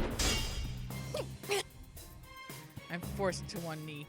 She attacks again, but just as I'm sure it's over, something happens. Sorry, but this show is over. Mitsuru on the attack! I see Mitsuru-san stand straight up out of the corner of my eye. Suddenly, the menacing aura surrounding Labrys is dispelled like magic. What? For the first time, the enemy seems shocked. Freed from the spell, Labrys falls to the ground. Sister! I run to her and cradle her in my arms. What was that? Mitsuru-san smiles defiantly and glances up to the sky. Looks like you made it in the nick of time. You saved us, Yamagishi. The answering voice echoes in my head. Soft but extremely reassuring voice. Are you all okay? Buster Wolf? Fuka Yamagishi-san. She is the fellow ally who helped us overcome the challenges we faced in the past. I cannot help but smile in surprise. So you had a third assistant. Ooh, what a soothing voice! My Teddy senses are telling me that this is a real cutie pie! Teddy! No! If I had spray bottle, like friggin'. Ugh! Is this like Rise-chan's persona? Wait, where is she? This feeling. What the? Rise-san opens her eyes and looks up. Voice. It's not coming from in here. Whoever it is out there. Seriously? She can use hers in the real world? That's amazing. Even before I can ask, Fuka-san tells me that what I want to know. Igus, the enemy is just mimicking your appearance. It's not actually a part of you. Very impressive to guess correctly from such a long distance away. Mitsuru-san stares at the enemy in shock. We hear Fuka-san's words as if she's speaking, but technically there's no sound. She transmits her voice directly in people's minds. Other people should hear nothing. Yet the enemy is responding to her. I raise my guard in spite of myself. There's no fear in me. My doubts about the enemy, my hesitation are gone. My heart starts to burn. What is this? I've never felt heated emotion before that's running through my body. I guess that's anger. Relinquish your persona. I'm honestly telling you again. You must be the one behind all this. You stole Labrys and threw her into a TV. You were after Persona users from the start. That's why you chose this school and tampered with Labrys' memories. And you just demonstrated how you controlled those hijackers. So this must be the real puppet master. Then, that voice who tried to dissuade me back in that classroom. You're quite slow for a machine. Can't you tell by looking at me who that was? So that wasn't something my heart saw. It was just a malicious whisper. The fire in my heart stroked higher and I made a fist without realizing it. I guess is experiencing true anger right now. Oh boy. No name woman? It'll be answered in Persona Ultra Max. Don't worry about it. It's a link. It's a link. I thought this entire incident was just an unfortunate event caused by my sister's suffering. But her pain was all orchestrated by someone. This isn't her tragedy. Someone saw to it that would happen. That's just led to Labrys. Whoever did this tried to manipulate the pain in my heart too, by posing as my shadow. On top of it off, the culprit poses everyone here to make them distrust each other, reopening old wounds. This was all an evil plan. I'm not human, but because of that, I hold hearts and bonds of others to be sacred. They saved me, and they keep me going now. And yet, it tested these bonds and used our anguish for its own purpose. Our hearts were nothing but tools to it. Tools to hurt others. I see. I get it now. This rolling, oh, it's roiling, whoops, violent surge of emotion. This shaking, burning, erupting sensation. I realize that this is a type of emotion which is best to be described in a single word. This is fury. Are you angry? All right, I'll play along. The show must go on, right? You've gone too far. I guess it's gonna have to do a sweet whooping on your ass.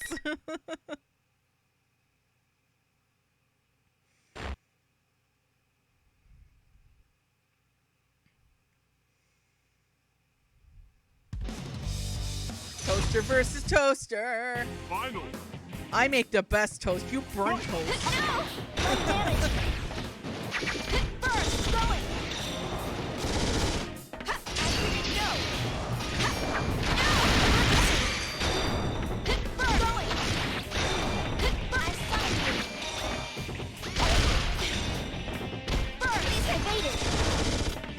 Damaged. Severe impact. Damage. Damage sustained. Burn going. My other self. I summoned you. Burn tackle. Come on. Here. Burn tackle. Going. Burst. Please hit. Fire. There we go. Fire down. Damage. Severe impact. Woo! No! Light damage. Persona. Heavy damage. Start clock. Go! No! Damn it! It died. Let's try again. Whoops! That's why we do bookmarks, baby.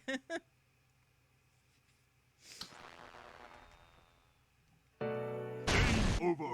I have to say, this game has probably the heftiest story mode. Welcome to the Velvet Room. Almost there. This place exists between dreams. I wish you good luck. There we go. Toaster time. Let's try that again, shall we? 8 more gifted subs to the, or yeah, I'm gonna say gifted subs because I think if anyone resubscribed, it's already on there. But yeah, 8 more gifted subs and we can hit the garbage day goal. Evaded. Strike. Persona. Going. Burst. Down. Downward. Block. Go. There we go. There we go. Persona. Burst. Severe emergency. Woo.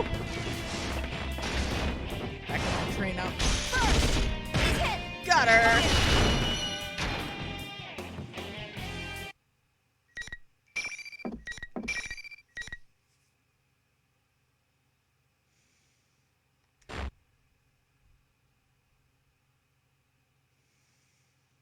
This thing shaped like me falls to the ground on its knees, but it gets right back up with an awkward jerking motion and lets out an insane laugh. The smile on its face contrasts to its damaged limbs, has eeriness of a clown. This is fine with me. Good enough for my purposes that I confirmed you have enough power to meet my expectations. Good enough, my ass. Those are the words of a sore loser. Bitch! This is only a temporary form. I doubted there'd be any meaning in changing my appearance. But sure enough, it made for a very enjoyable game. All that irritates me is having to feign cooperation with that foolish human until I obtain the one true vessel. So there's a foolish human involved. That foolish human? That's an odd choice of words. It would seem to imply that not only is it not a human, but it also is working with a human to carry out its crimes. I will see you in another guise next time. Just wait until then.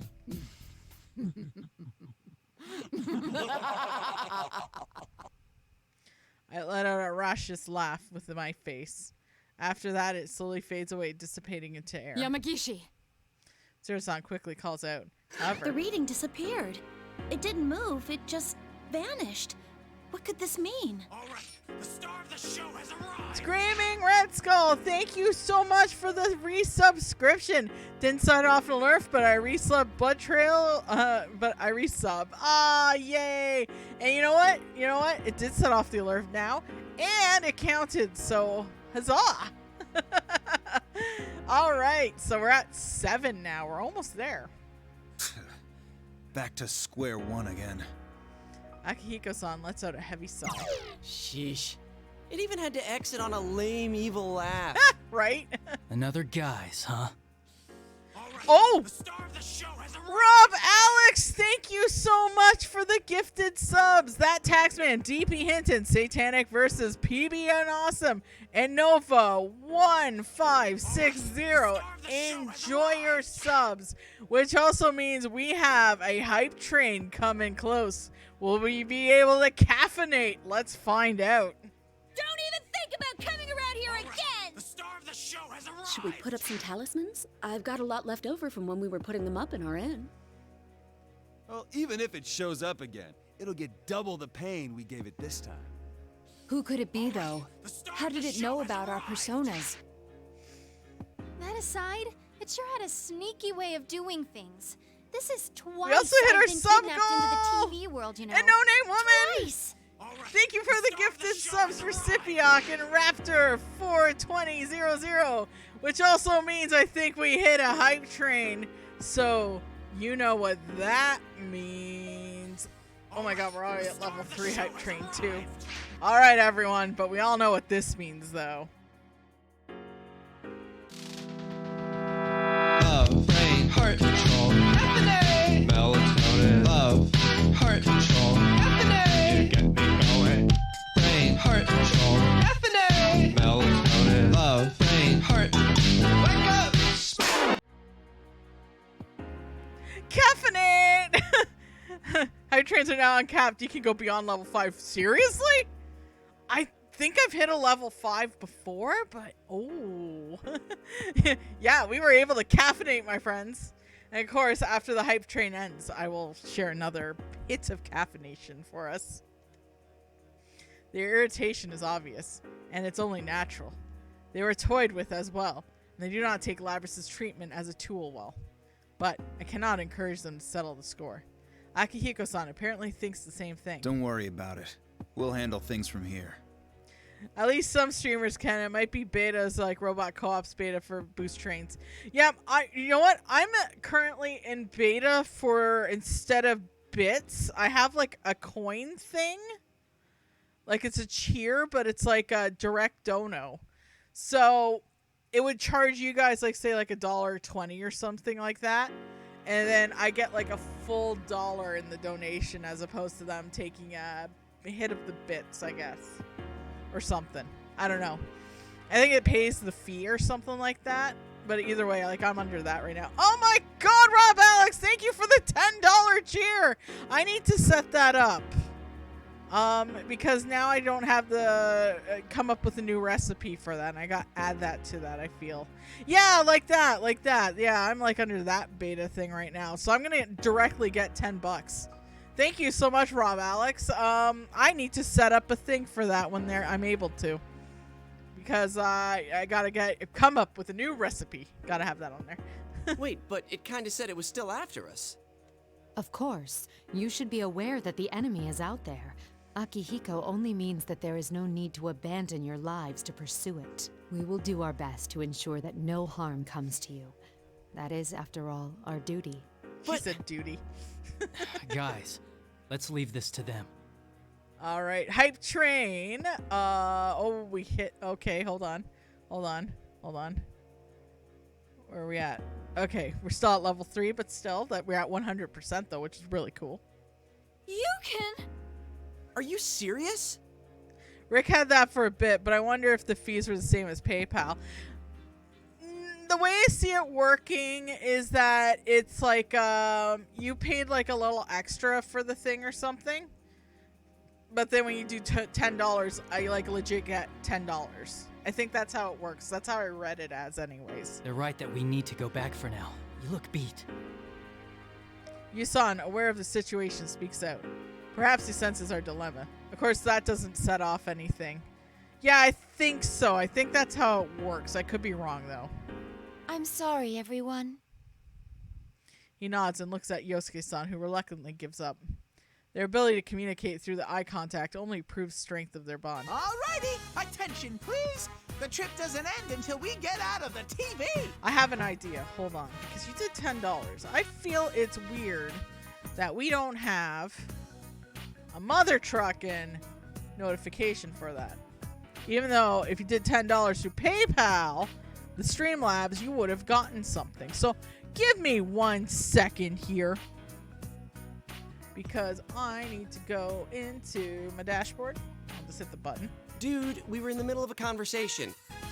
And what's this about a trip? You really gave us a scare disappearing like that. And this isn't the first time either. It's not my fault! Yeah. Hold on. I'm getting stuff popping up. There we go.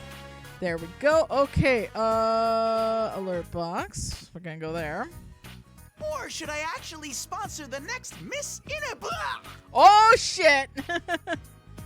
Okay. Almost there. Hold on. Click on that. Okay, since you did a $10 donation, guess what? Carpet Day.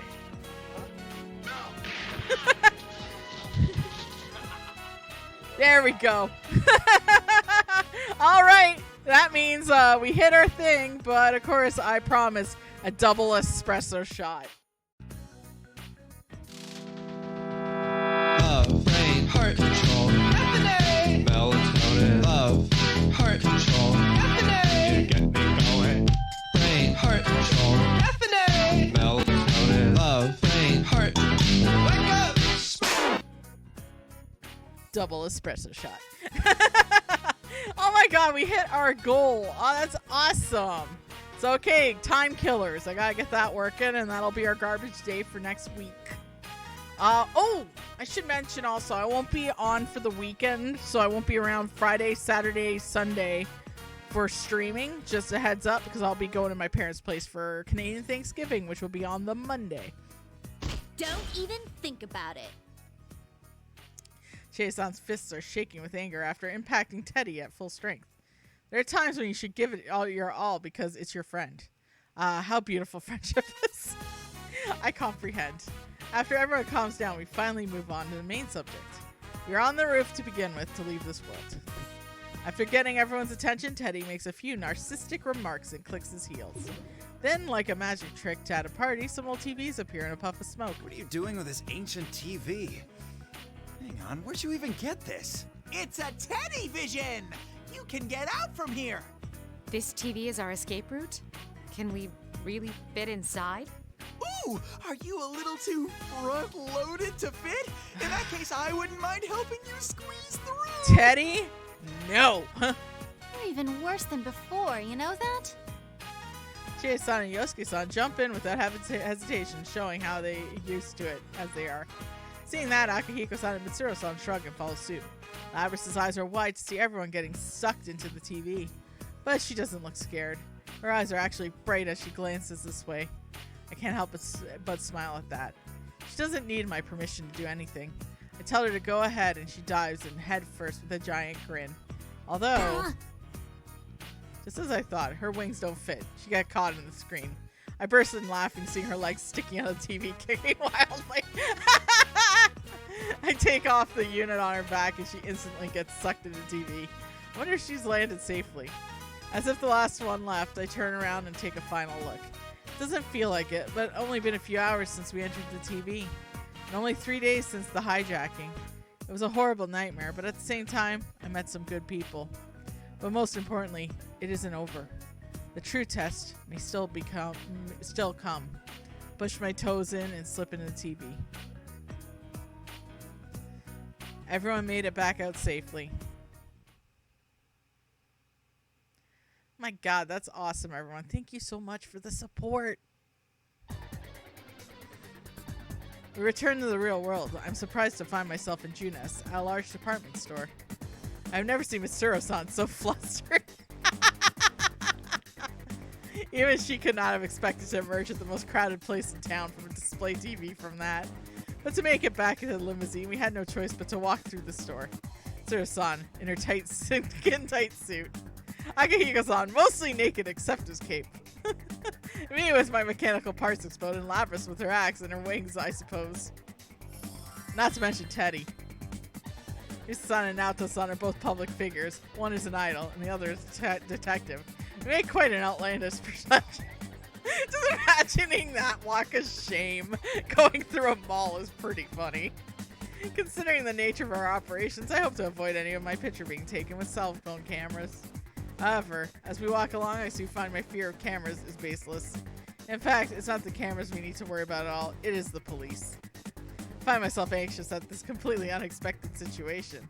An arrest would mean a disgrace as an unofficial unit, and I'm sure Yosuke-san and the others would like to avoid it inside a juvenile hall. Everyone hastily agrees with each other and takes off at full speed. Oh my God! I can hear Yosuke and Chie-san loudly complaining about the unfairness of the world.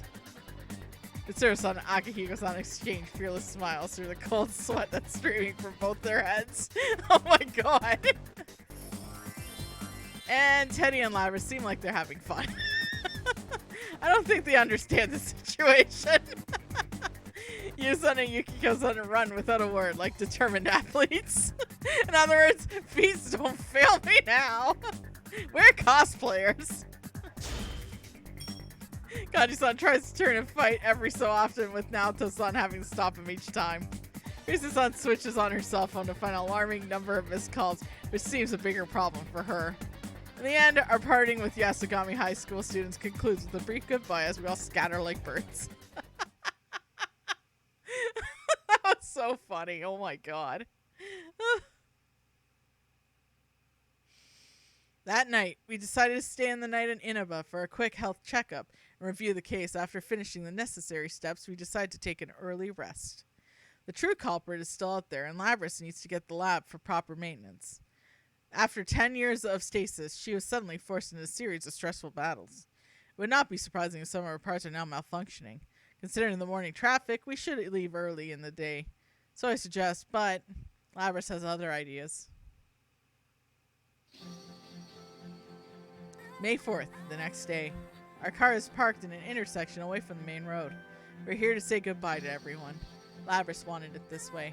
I'm happy that she wishes to see people again on her own free will. On the side of the street, all the people we met yesterday are gathered to see Labrys one last time. We wished to say goodbye to her, but had not expected us to contact them. I asked if I could come see everyone. I wanted to give everyone a real goodbye. Aww. What do you do next? Are you going back to that lab? No. I decided I'm gonna work with Mitsuru-san and them. I want to do my damnedest to catch whoever used me to bait a trap for you all. All right. Then I guess the party's on hold until after everything's really over. But hey, you should come see us again anyway. Promise me, okay? Yosuke is also thirsty for that robo booty. You got it. Labrys shakes hands with each of them. Even after we leave, Labrys keeps waving through the rear window. Waving and waving and waving. Waving and waving. Even past the point where the human eye can no longer see her, she is still waving. After she waved her to her heart's content, she turned to see Fukasan and I looking at her and blushes. Fukasan giggles. Robot! I'm glad things went well. Oh, but first, it's good to see you again. This is becoming a real reunion. Indeed. Things are going to heat up from now on. I must get back and reallocate my staff. You're including me in there, right? Every opponent I made a mistake against on my journey, I made sure to go back and get a rematch. This'll be no different. It should spur discussion amongst the staff again about working Yamagishi into our unit. Huh? I'm still not sure about joining any special unit. Flustered, Fukasan starts wringing her hand. Looking at the seat next to me, I notice Labrys looking at the sky from her window. I didn't know the sky was so blue. There's deep wistfulness in her voice. Back at the lab, they only let me out at night. But this, I feel like I've seen it once before. Oh! That same bright blue sky. Oh! Once before, I recalled the memory of relating those words amongst the countless memories of Labrys awakened within me. Ah! The sea! The cerulean sky, lingering clouds, the emerald blue water. In my mind, I placed Labrys at the scene. A white figure gazing at the edge of the pier. Huh? I know this scenery. For an instant, it feels that I do. Like a knot slowly undoing itself, the lid of a box inside me opens. Something hot fills my chest. What had been only an image becomes a memory. Soon after, I understand everything. I know when Labrys saw this scene.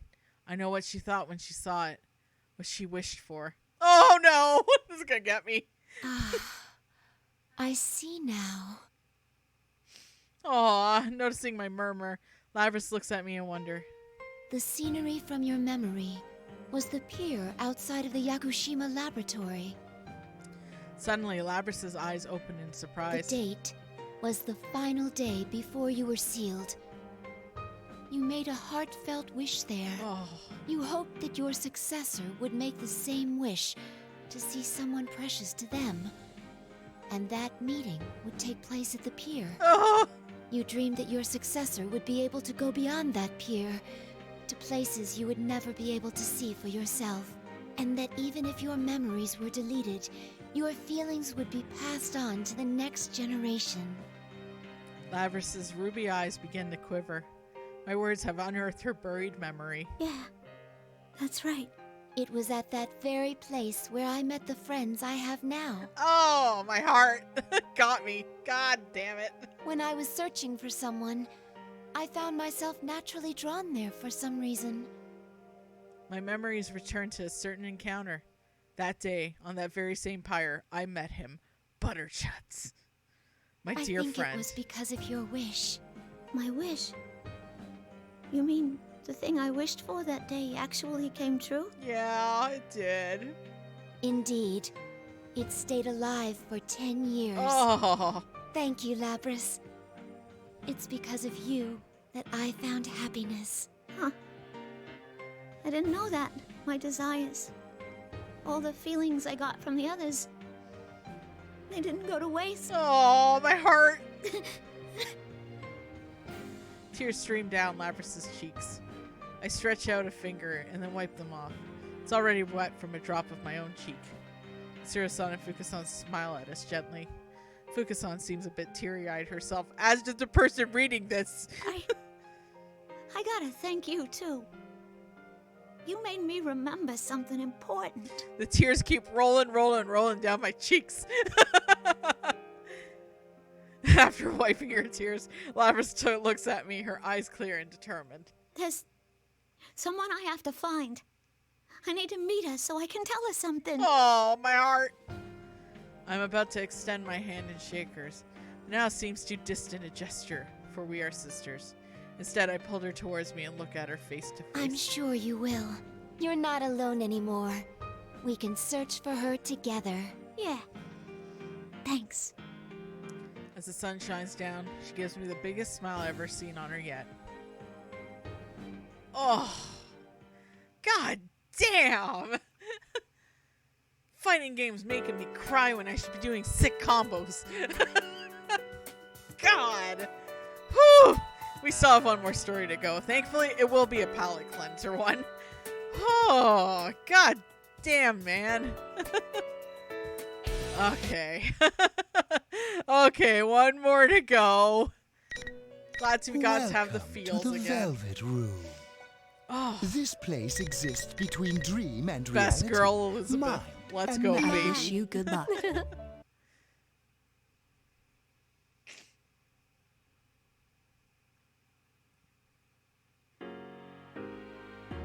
Within the endless darkness are scattered countless bright lights, like a nebula.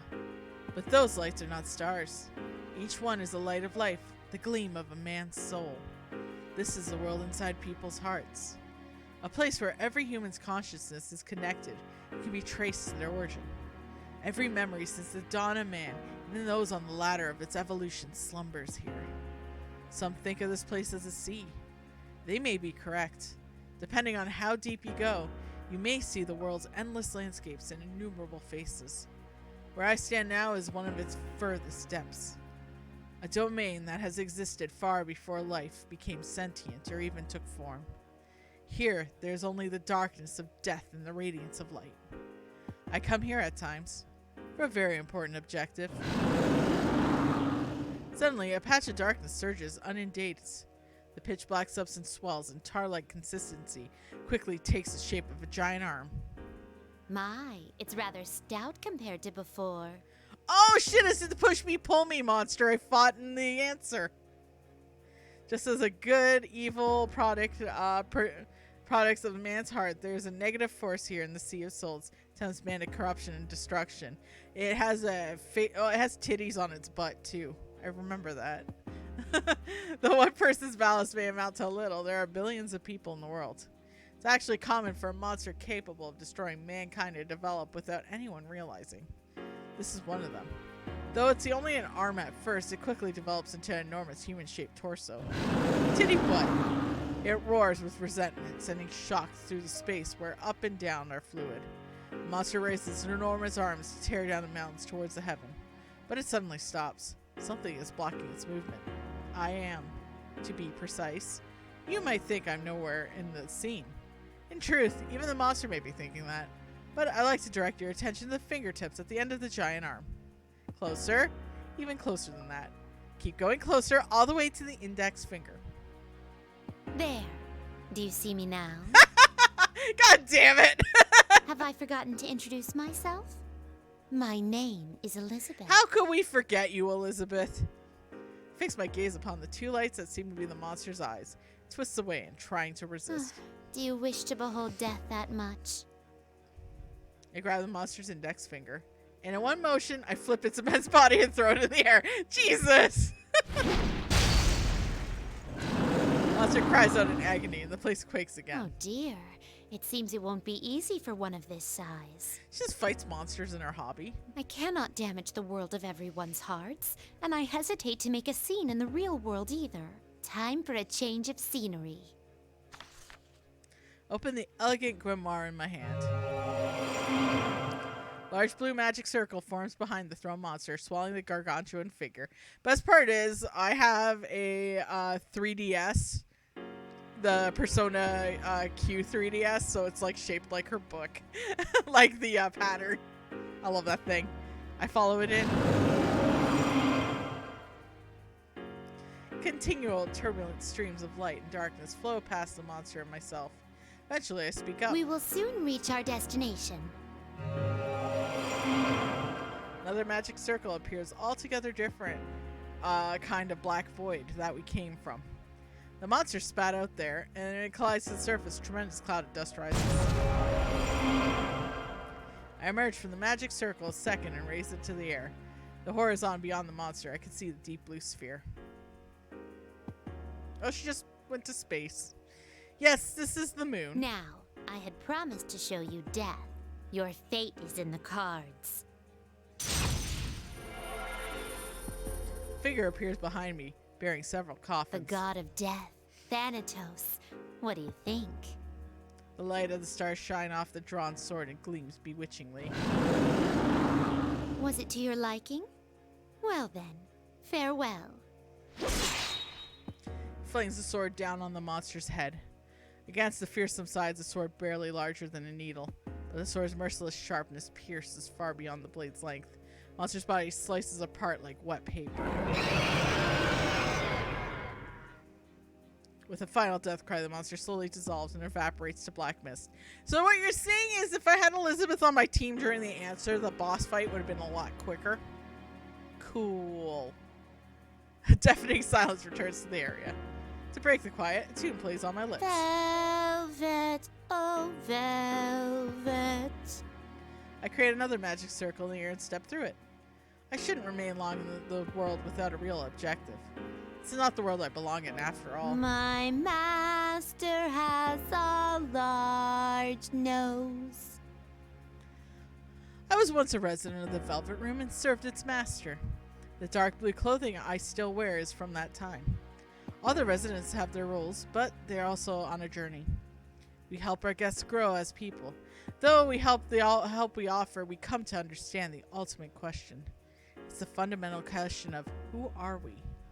Thinking back on it, I spent so many days like that for such a long time. I had thought that it would be impossible to change. But 2 years ago, I finally reached my answer. One's identity cannot be sought out, but must be forged in oneself. 42! It's something that you build little by little. People call the freedom to do so potential. By mastering it, people develop their unique identities. That is understanding I came to. So it seemed to me that I should believe in my own potential and wander in pursuit of that my desire. It wasn't a hard conclusion to come to. That is why I abandoned my assigned role and departed my long journey. I love Elizabeth, but this does not fit with the rest of the gang. I have set an objective for myself. To defeat monster I fought a moment ago once and for all. I vanquished it then, but that is only temporary. It'll surely resurrect within the year again, and I'll go through today once more. That monster was born from the twisted wishes rising from the lack of substance in people's lives. Slowly stagnates and seeps out. This is Elizabeth's TED Talk coming soon. If this is a life, then bring on death. Desires like that are what give it power. That giant black arm tries to free death from its prison. Can never be left to act in its aim. But as people continue to wish as they do, foul feelings will congeal it and revive endlessly. To truly defeat the monster means to change people's hearts. You never saw it coming. Sorry, we haven't even played Persona 5 yet. That cannot be done no matter how much one improves their skill in battle. Do not currently know how this goal to be attained, but it may be the one that in this world that knows yet. Some new and unknown miraculous power will most likely be required. That is why I wish to travel as far and wide as I can to broaden my horizons. Since I have only interacted with the guests of this room, I'm sure the scope of my knowledge is far inferior to single humans. But there are infinite places for me to explore. I travel to each one to satisfy my natural curiosity. Okay, bookmark for Elizabeth.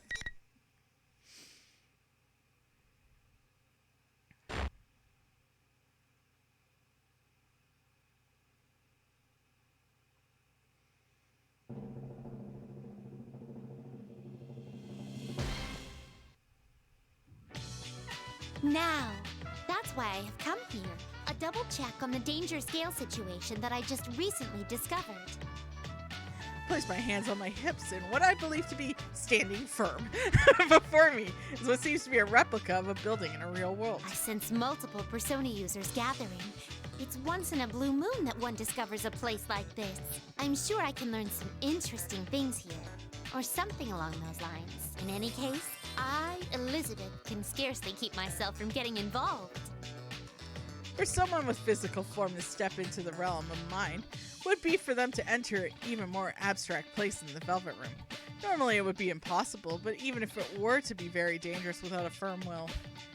For it to occur at the all is intriguing enough, but on top of that, these people are mainly Persona users. It's not just one or two. There's no denying that something truly extraordinary is happening here. Broadening horizons aside, I can't resist taking a closer look. Then I get closer, I see a nameplate reading Yasugami High School at what seems to be the main gate. This building.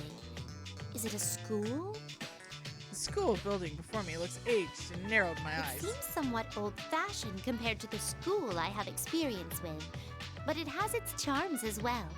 This is what they call animalist aesthetic. Animalist? It's a minimalist, honey. Animalist? Bestial? Anyway, something along those lines. Oh my god, never change, girl.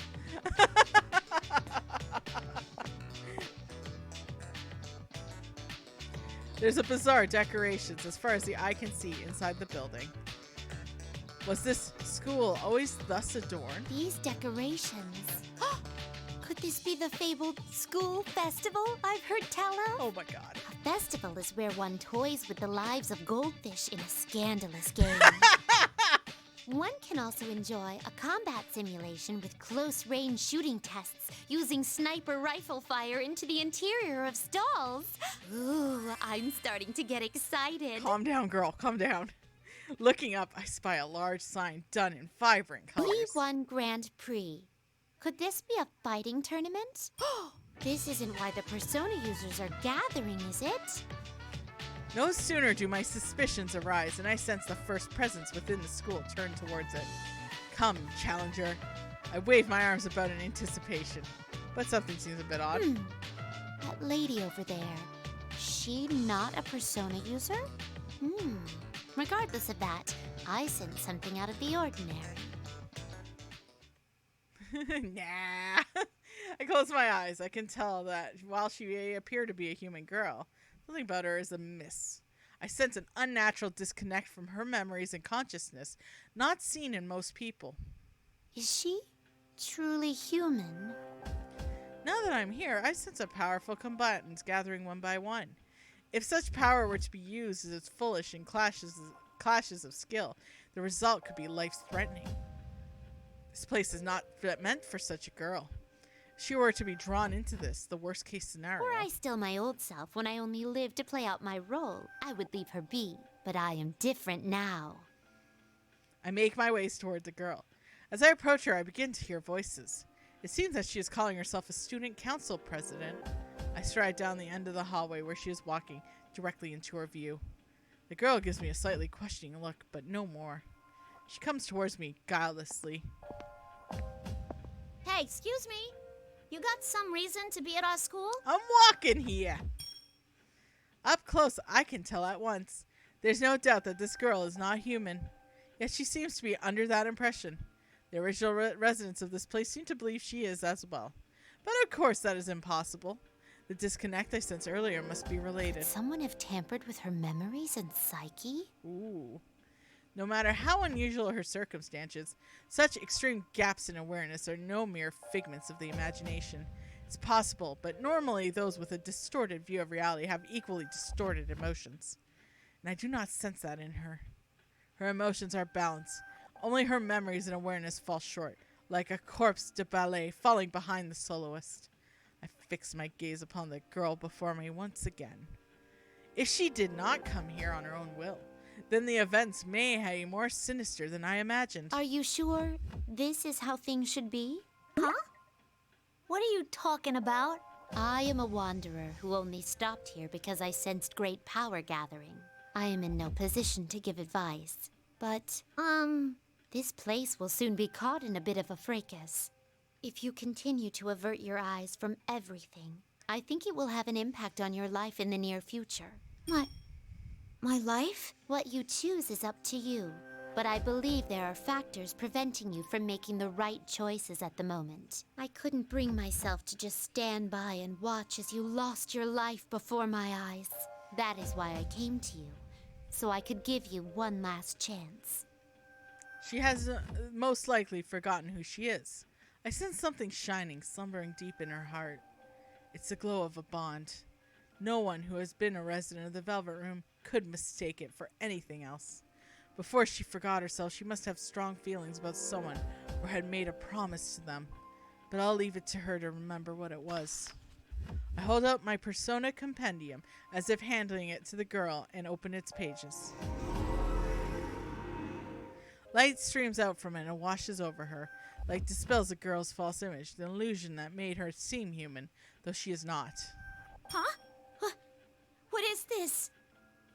True form has revealed as a gleaming, mechanical body. Her arms look as if the steel plates are covering them. The girl frantically pulls at them to try to tear them off. It won't come off. What gives? My, what a robotically cool body. It is apparently meant for battle. Hey, you! What did you do to me? Nothing in particular. Well. Considering that you are meant for battle, I shall briefly be your opponent. During that time, why not think back about who you are? Huh? My opponent?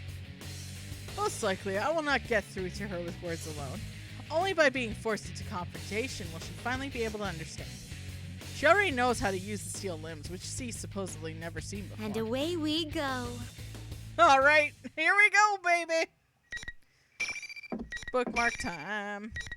Elizabeth is like the freaking best, though.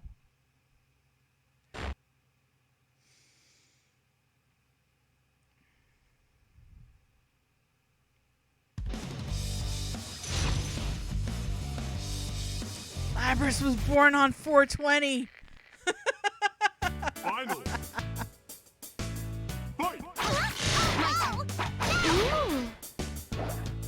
Did Elizabeth really go? Ooh, it got hit. Oh my god, girl.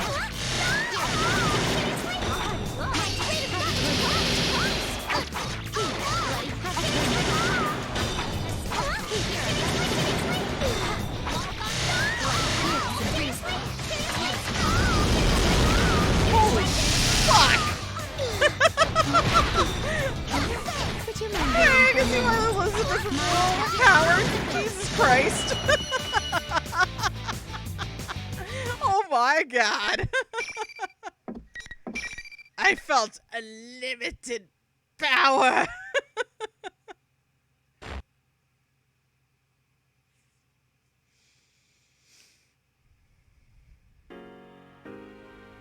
The girl collapses powerlessly.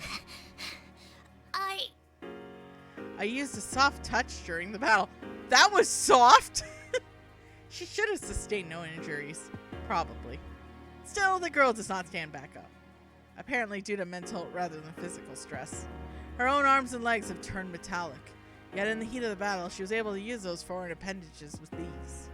If she truly thought herself to be human, she would have come as quite a shock. That should be enough.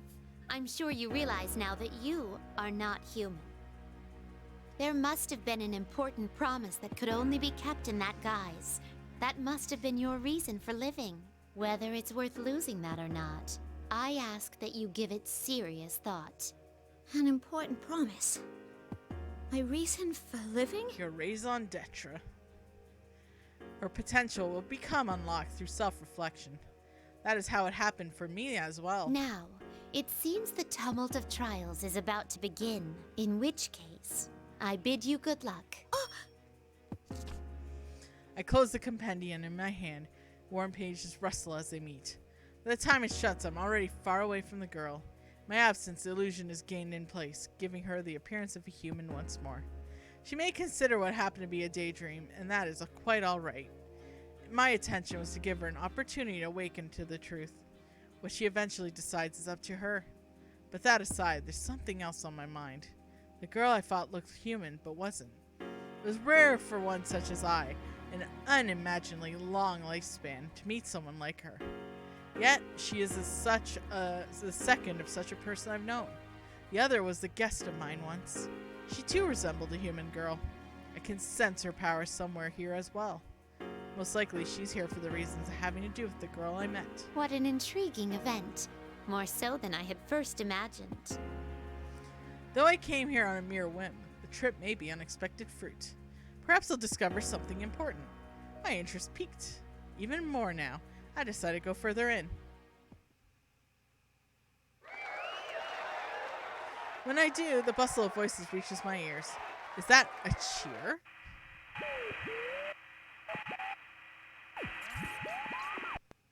One of the monitors nearby turns on and the cheer dies down. It's showing a girl in a school uniform. Ladies and gentlemen, is everyone ready? It's time to get our program started. I, Reset, will be your commentator. Please, hold your applause. Oh, you're too kind. You're too kind. Well, with things starting to heat up now, the General has a few words for you. The mic's all yours, sir. Next, a person who seems to be the host takes the girl's place. Actually, person may be incorrect. That intriguing fluffiness and tantalizing round body. Well then, I'm proud to announce the opening of our very own P1 Grand Prix, presenting the manliest of all men. This is more of a to-do than I thought. I keep watching as a video with some upbeat music plays. Is this an introduction to the contestants? A number of the girls and boys are introduced at a steady pace. I haven't seen any other faces before, but they appear to be Persona users. Each one of them is tagged with a mocking epithet. The carnivore who's discarded womanhood, the blood-curdling beefcake emperor, the sister complex kingpin.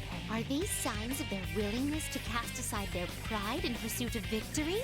I wonder if they're not casting aside a little too much. This is a rather novel idea. There's no denying that those with powers are gathering here for the tournament. Video comes to a close. Since I came here on my own whim, I am obviously not featured in it. How unfortunate. I catch myself pouting my lips.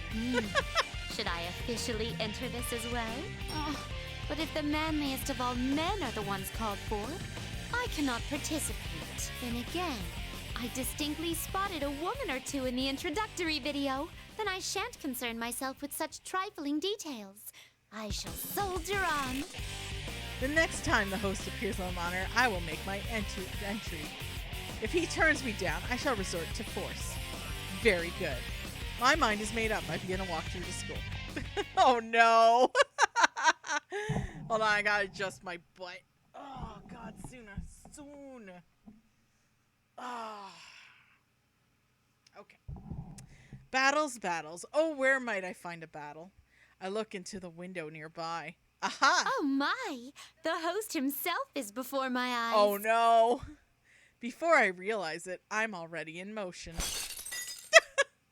Pardon my dynamic entrance. Someone's here! Looking around, I see a piano and portraits of famous composers lining the walls. I see this must be what they call a music room. Please forgive me for startling you. Ooh!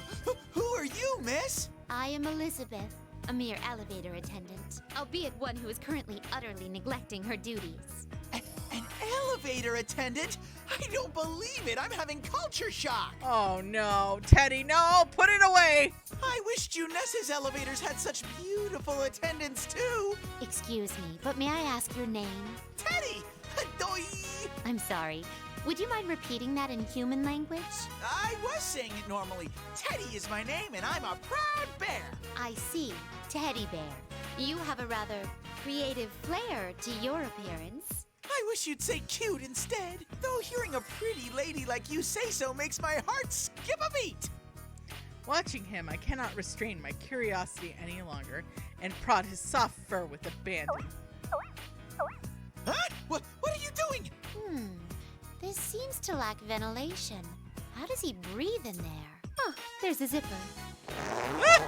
Stop! I'm ticklish. Oh no! No opening! You're embarrassing me! Take a shot. Oh, please forgive me. Curiosity almost killed the bear. Huh? What were you planning on doing to me? You're even a tougher customer than the kids at the food court, miss. Torture Teddy.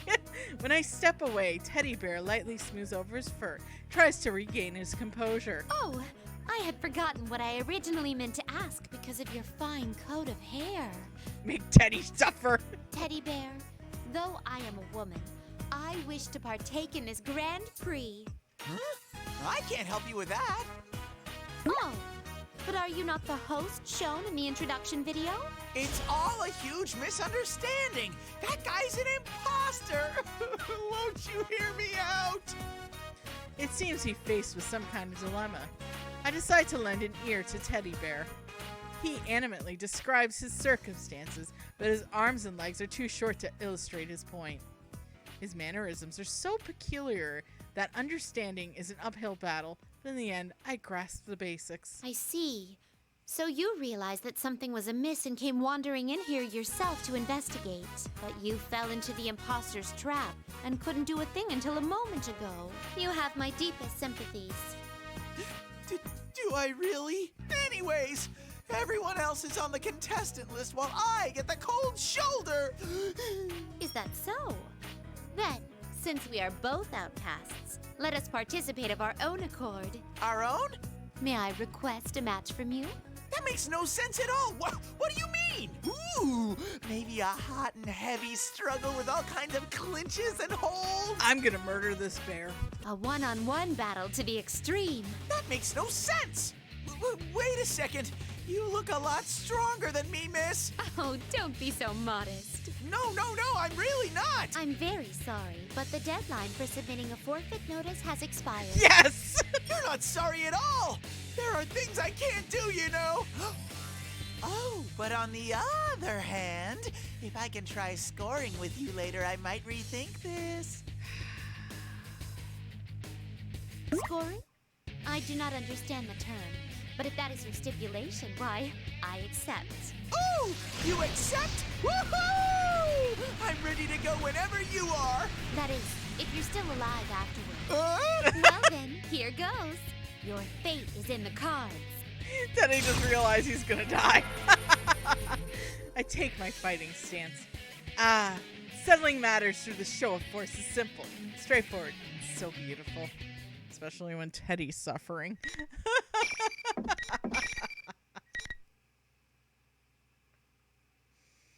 Time to kick that bear's ass, because he's unbearable. Boo, Edgy, boo. Teddy's face on that versus screen. Teddy, for God's sake. My turn.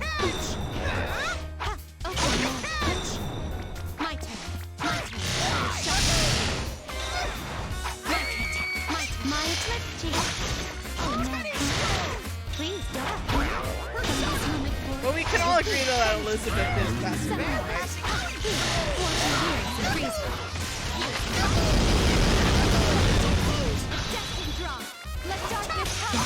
Would you mind waiting for a moment? Make sure you trade in your old one. I've had enough of this. Impressive. How neat. Oh no. Kicking my ass at Hey, Autofog, what up? You have to see sexual harassment. Teddy! And I lost him, but that's okay. I'm gonna try to do my instant kill on him. Please understand. Welcome to the Velvet Room. Please understand. This place exists between dream and reality. I wish you good luck. May do the instant kill on him. How you doing, Autumn Fog? We hit our goal for the subs as well. So now donation goals and sub goals have been met. Final. Fight! What a catch! I'm doing well. I'm recovering from my horrible back pain from last week. And we also made the executive decision to Spooky Month starts like literally today. We're gonna do House of Ashes instead of doing the Ultimax story today, which is fine. Please look above. It's time to be judged. The devil. Damn, you dodged it. That's okay. I can feel the power rising. My, it's your fate, Please look my teeth. How neat. Oh no. The time has come. Oh, he didn't go into it though. How mean.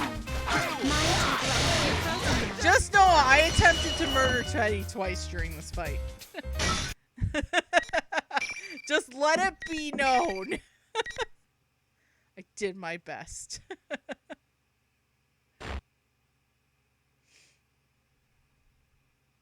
The road to dating is steep.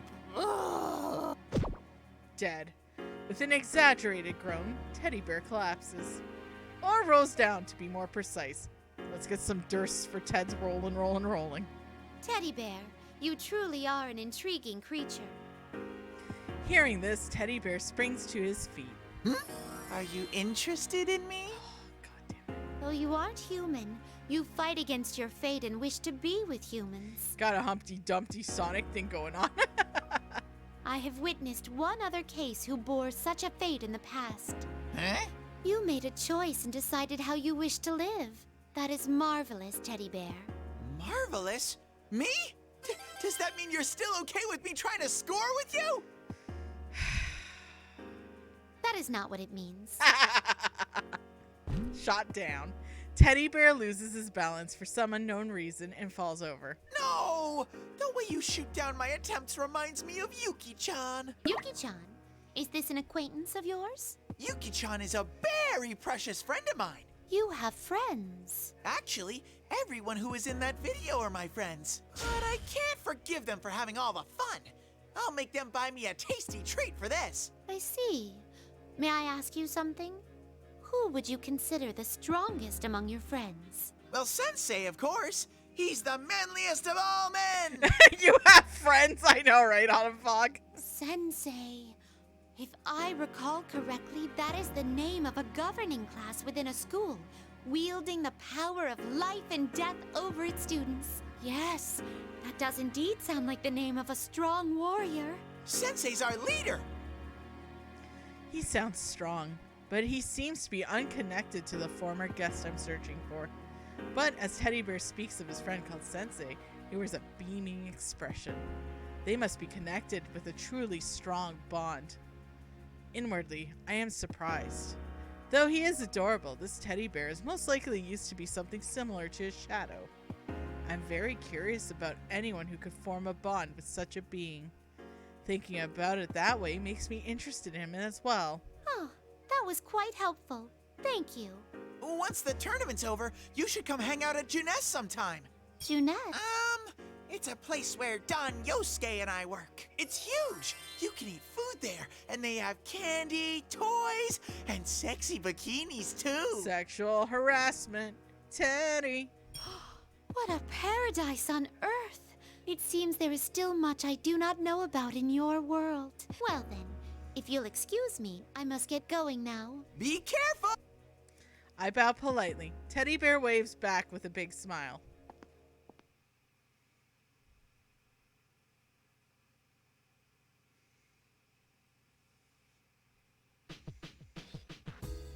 Now, though I decided to participate on my own, how should I proceed from here?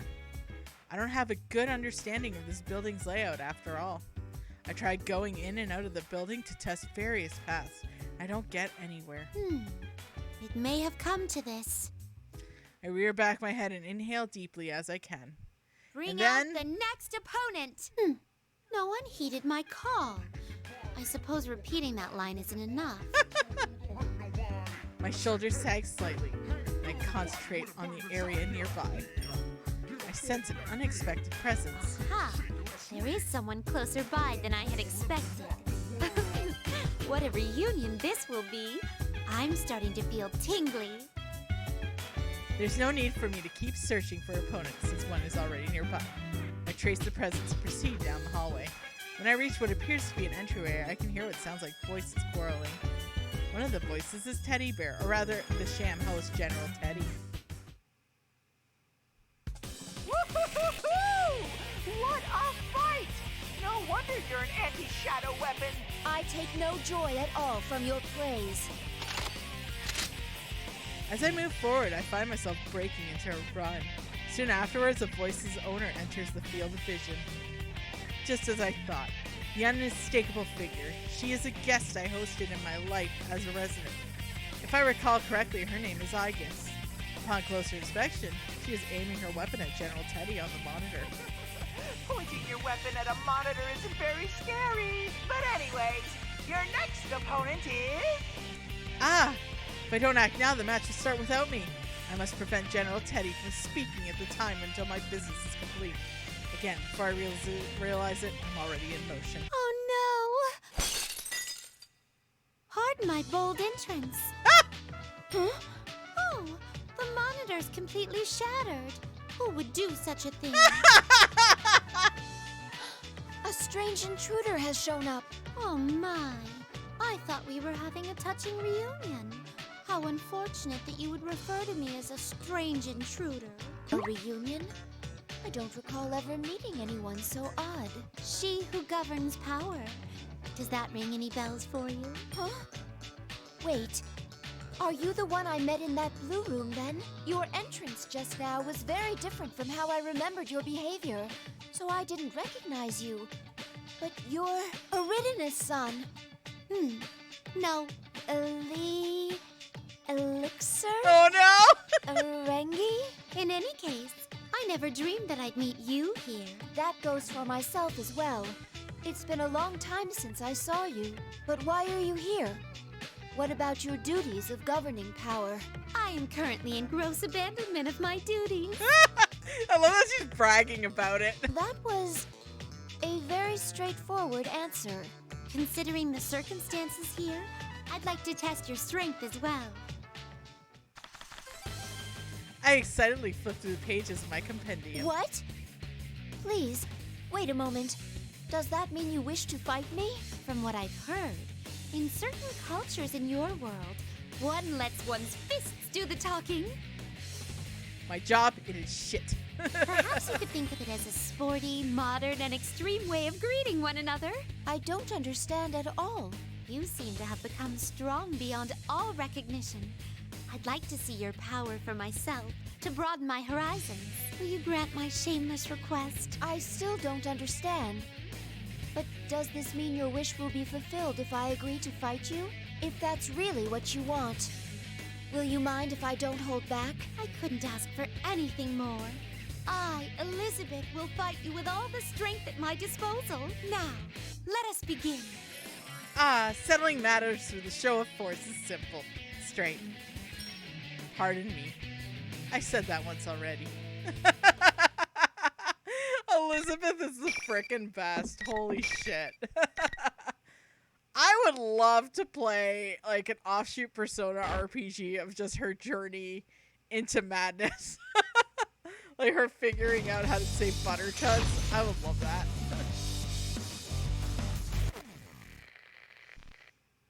Final. Opening my spear impact damage. My fearsome electricity. Severe impact now. Speed things up. Guarding. Fire at me. Waiting for a moment. Damage. Persona, rise up. Dash. Damage. Direct time. Your fate is in the cross. Less damage. Persona. How mean. How mean. Round and round. No. Please look at me. Please stay back. My turn. Opening your head and spinning. Please, Persona. Please hit limiters disabled first. Please hit fire. Unlock.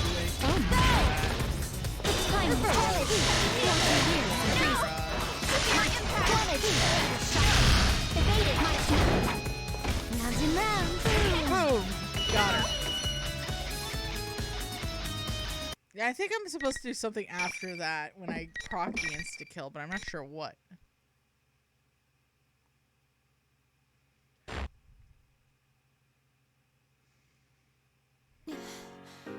You're strong. Igus crouches down with an annoyed expression. Oh no, I was surprised myself. It's been a while since I fought with all my power. I close my eyes and reminisce. Just as I expected, she has grown more powerful than before. Aigis is not human. She has an artificial body, making her sort of a mechanical maiden. She was originally created as a tool to accomplish a set goal with established abilities, but by gaining a heart, she forged her own destiny. She did it with the power that only can be gained by those with emotions, the power of bonds. Her nature shifted from one direction by others to one who she chooses for herself. She was no longer merely acting, but living. The shift caused a miracle, and she overcame her artificial origins to attain what would be called life. Some have had the talent of turning bonds into great strength by forming a contract through the intense desire. We residents of the Velvet Room refer to this talent as Wild Card, and has at times changed the course of history. Even I, who serves as a resident for a long time, only encountered a few of that power. She is one of them. I now have a wish of my own, though it may take vast oceans of time for it to come true. Perhaps one day you will accompany me on the same journey. What do you mean? If our destinies truly do cross, you will eventually understand. Aigis' expression showed that she still does not understand, but that is fine for now. By the way, how have your friends been? Huh? Oh, they're all well. Several of them are here right now.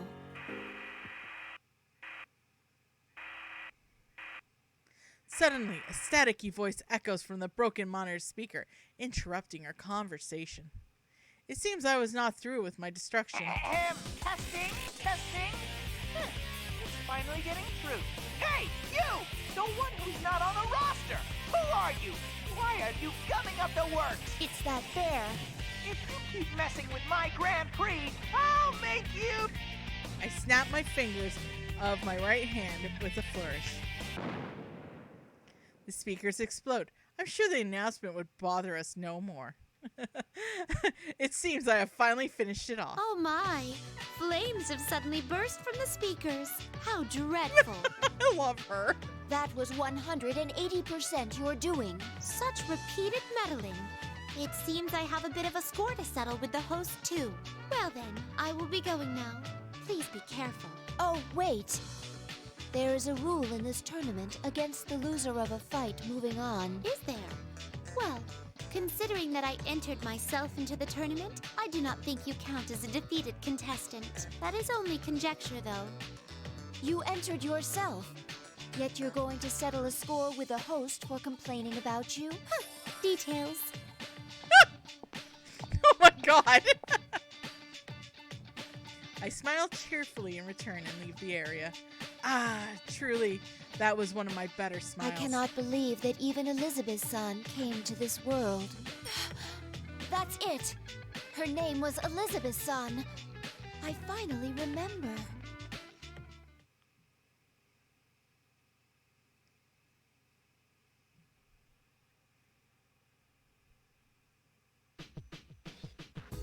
Eventually, I reached the room known as the announcement room.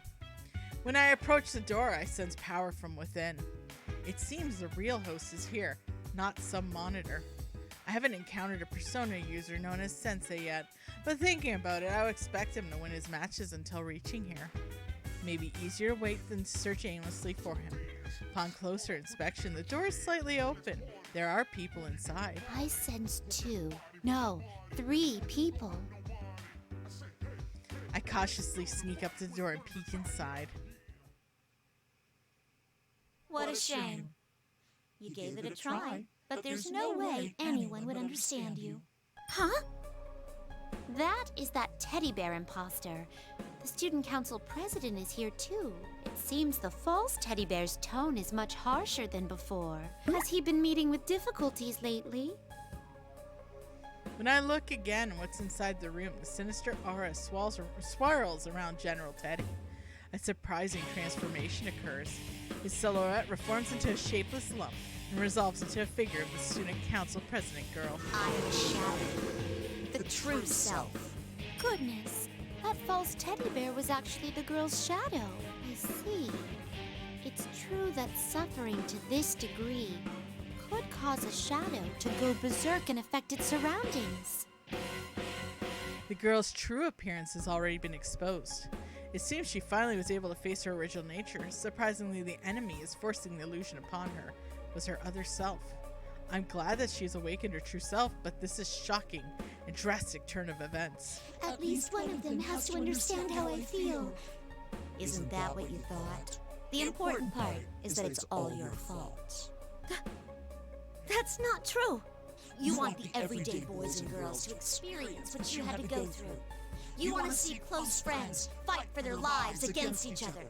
Because if they do that, then they might understand. You want to make them understand. That ain't true. It's all right then. You don't have to worry about that anymore. I'll take care of everything from here. I'll destroy anyone who doesn't understand you and comes to get in your way. Just like you once did. Please stop! That's all a lie! You're not me! Take a shot. Finally! You finally said it! I'm finally free! Ooh, you know what? I actually did forget what happened in Elizabeth's story mode.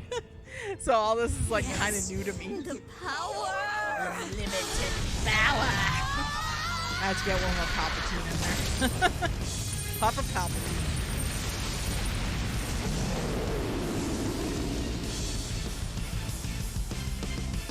Big moo moo cow. Let's go. The shadow has gone berserk. At this point, it can no longer be stopped solely by the original person. Worse, the shadow has no more reason to keep its host alive.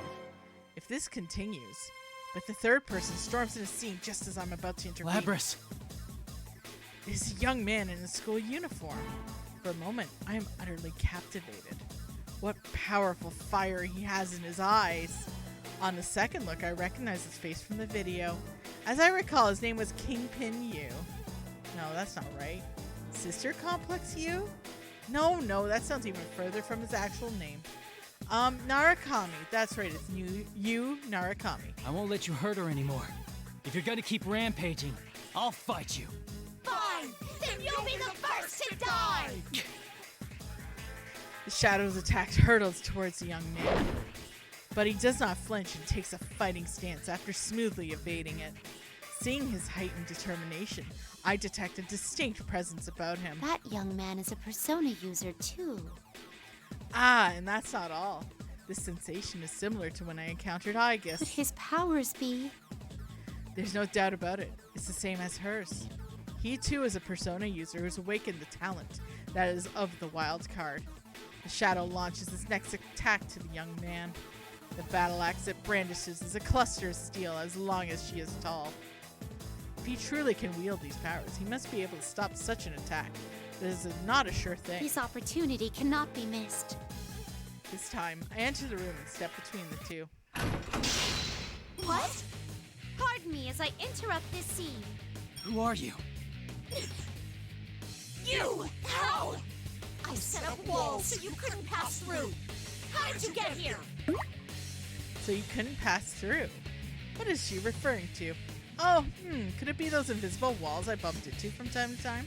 I suppose thinking back, I did run afoul of such things along the way. But a little push was all it took to pass through them, so I barely paid them any heed. That's great. Such parlor tricks can get stuck. Yeah! The shadow and the young man looked both quite perplexed. Was what I said so shocking? I take an opportunity to step towards the young man and look him straight in the face. Ah, are you perhaps the sensei that Teddy Bear spoke of?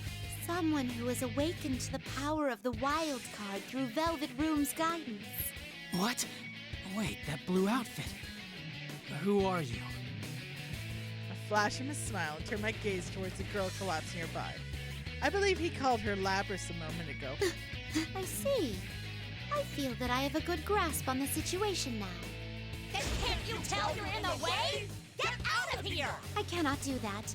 I came to settle some business I had with you, the tournament's host. What business? To be blunt. What business was it? How the hell should I know?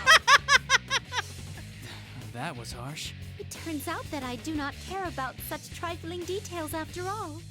My apologies. Please forget my mention of business. Actually, my search for a certain individual has unexpectedly concluded. So we're done here. Who said we're done? That's it.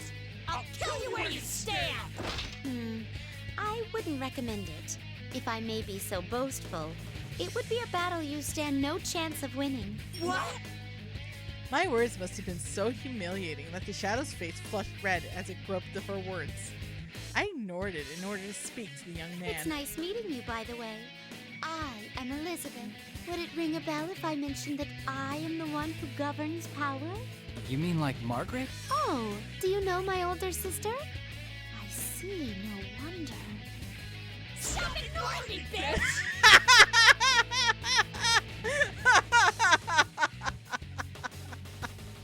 That's great.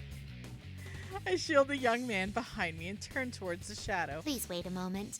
I must ask the one over there to leave this place before we resume. It's you who's going to leave! I was sure that I gave the proper warnings earlier. So it goes. Your fate is in the cards. God, Elizabeth is the goddamn best. Oh my god. Excuse me, I was talking. Can you wait? Oh my god.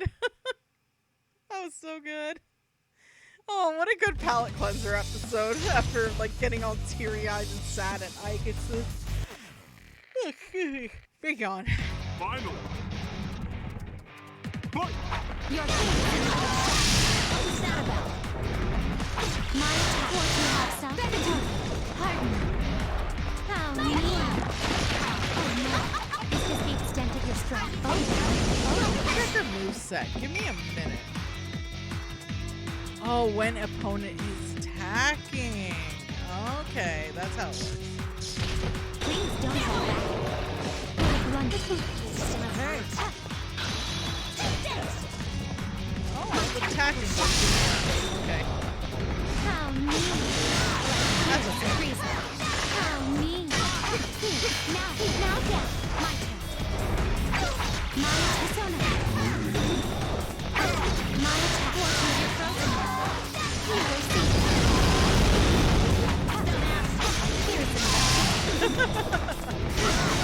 Got her.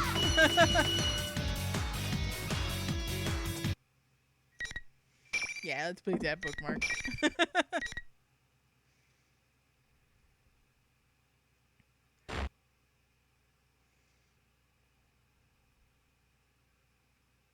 How could it end like this? It's all completely ruined. The shadow falls to his knees and will be completely drained. I doubt it has the strength left to attack us. This is me? The girl, still unable to stand, stares blankly at her own shadow. I turn around towards the young man. This P1 Grand Prix was most likely caused by the girl's shadow manifesting her suppressed anguish. But this young man tried to reach out to her, even at the risk of his own safety. And even after seeing proof that she was the one who caused that risk. Excuse me, but may I leave the rest of this to you? I'm ashamed to say so, but delicate persuasion is not my forte. I understand. I agree that you don't seem like you'd be too good at it. Oh, Jesus! The young man walks towards Lapras, who is still at a loss for words. I have yet to have a proper conversation with him, but I sense certain trustworthiness is a strong step. Miss President, or actually Lapras. What am I supposed to do? What difference does it make if I accept this? In the end, no one's gonna understand me anyway, right? It's true that others won't be able to easily understand your pain. But are you gonna give up after just one try at showing them? One victory or loss doesn't matter. What matters is that you don't give up. That's what I think. I shouldn't give up? No, you can do this. You're not alone anymore. Labras's eyes widen, as if just realizing the brightness of the scenery before her. The young man waits patiently for his words to sink in. After some time, Labras finally stands up and looks towards me. Hey, is this what you were talking about before? I am also not human, but who you are is for you to decide. That is the power of potential that everyone holds. Even for a machine, I believe that still holds true. You could have just said so when we first met. Alas, I have always had some difficulty making myself understood. Come on now. You should go to her. Labrys faces her shadow once more at the urging of the young man. Aww.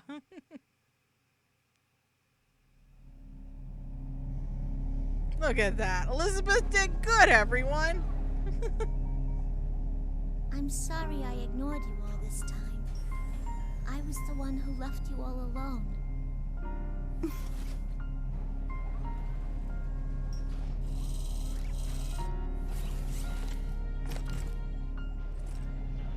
No. You are me, after all.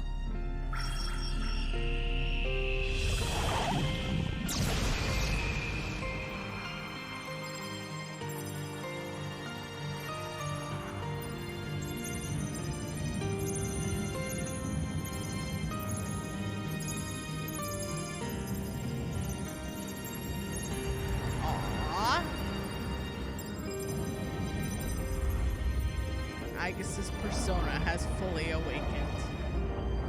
Yay! This is my persona.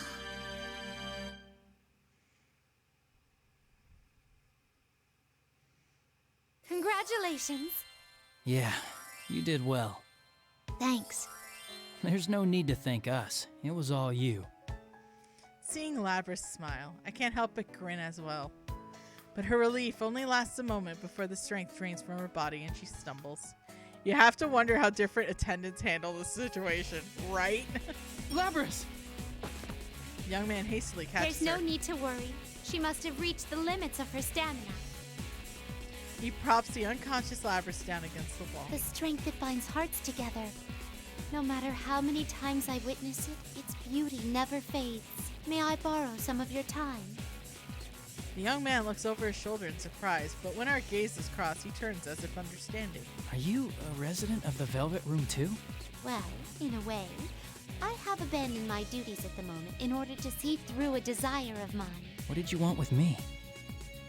I calm myself before opening my mouth once more. In order for my wish to be granted, I require a power much greater than what I have. But it is most likely not power used to fight. It is something else. I wish to understand what that is.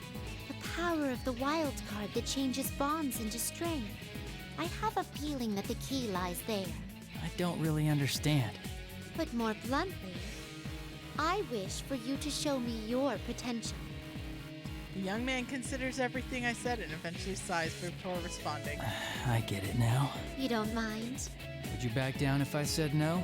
After what you said before, I don't think you'd back off that easy. Oops, sorry, I hit the button. I take slightly defensive stance. There is no need to be lenient. I invite you to approach this battle as if you intend to kill me. I didn't think I could win any other way. Thank you. Well then, here goes. Your fate is in the cards. Hell yeah. Yeah, I don't see the twins acting as coolly. Agreed. I mean, I believe we get Margaret in the story mode as a fighter. I believe. I could be wrong, though. I know that she's a character that you can play.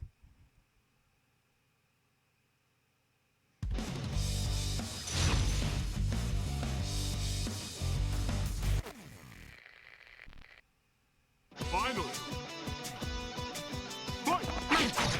Persona 1. Ciao! Your fate is in the cards. My attack. Venator. Inquisitive man waiting for a moment. My attack. Bloody cat backing up. Impressive. How mean, round and round.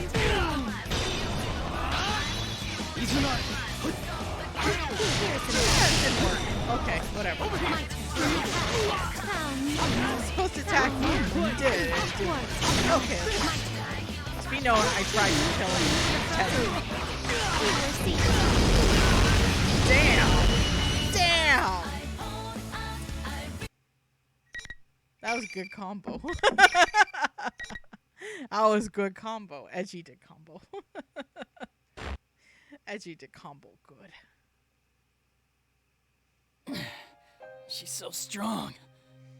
I see. You do indeed have great power. Even while saying so, I'm conflicted, but my expression clouds. It's true that he was strong. He expertly wields the power of the wild card. But thinking about it, it isn't what I wanted to learn. The power of the wild card doesn't stem from just one skill in a fight. His strength comes from the knowledge that he cannot avoid fighting to gain his desire. Strength happens to manifest as a power in battle. But what I want to learn has little to do with combat. Will I ever get closer to the root of the matter with this method? But even if I find that I can't, I don't see any other way. I guess I'll measure all types of strength, great and small, as one who presides over power. I feel suddenly anxious. Could it be that it's something I cannot understand? Aww. I will never be able to understand as one's distant from the workings of human society. Has it been impossible from the start that my wish to be fulfilled? I then noticed the sound of footsteps. Hey, are you okay? Oh shit, dude, what happened to you? Yukon, are you alright? Senpai, hang in there! It seems that once the shadow who created this place was vanquished, the rules of keeping everyone trapped was nullified. That must have been friends he has formed bonds with. But... Yo! Did you do this? What did you do to Senpai? One of them turns his fierce eyes on me. You're so mean, miss! This is going too far! Who are you anyway? You better explain yourself! If you did this with malign intent, we won't let you leave here so easily. Their anger is seeing their friend hurt. That was a new experience for me. Their bond gave birth to anger, grew into animosity. That fury is now directed towards me. But the young man stands up. One more time. He requests this even though he's badly wounded. A rematch would seem to only be one possible outcome. What? Please, that is enough. I've already witnessed your strength. If this ends with my defeat, it doesn't count as me showing you my potential. But... You shouldn't jump to conclusions. I thought I said this once today. What's important is that you don't give up after one try. You have to hang in there. My friends that I haven't seen in a while are all here. I can't just wave the white flag. Embarrass me in front of my friends. In the moment the young man makes his declaration, mysterious presence fills the area. Padma.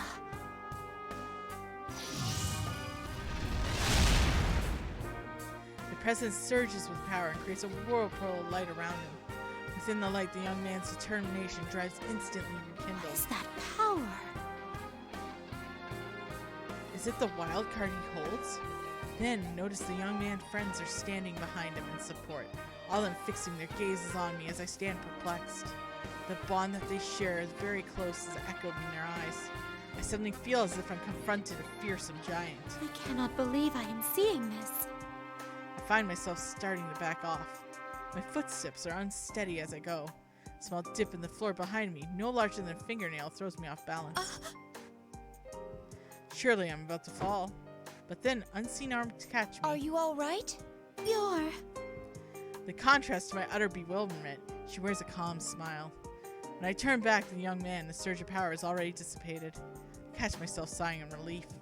Even when I review my long memory, I can recall no occasion on which I felt so overwhelmed before. What was that just now? Do you happen to know what this power is? I do not know the specifics, but...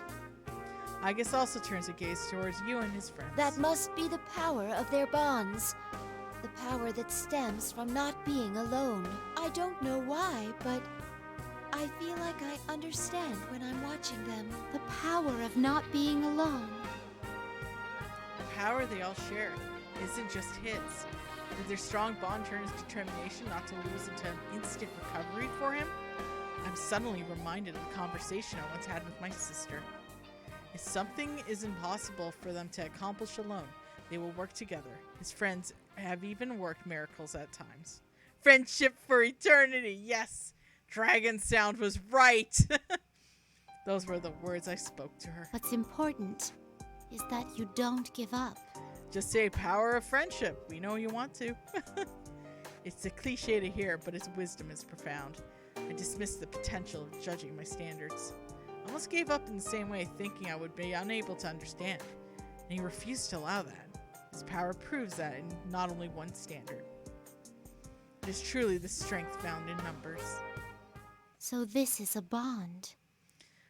When I think about the guests I met who have formed bonds, I may have focused too much on those individuals. I never took much interest in those who they bonded with, or how those bonds were forged. What I should be studying isn't just him, but all of them together. Aww. Not the strength of a person, but of people. That may be the lesson. It seems I am starting to find hope. I nod in satisfaction. Today's festivities made for quite a wonderful Grand Prix. Considering that there have been some gains, I should be going, if you'll all excuse me. I turn and make my exit. Huh? Wait a sec, you haven't explained yourself yet! You haven't even told us your name! It's Elizabeth!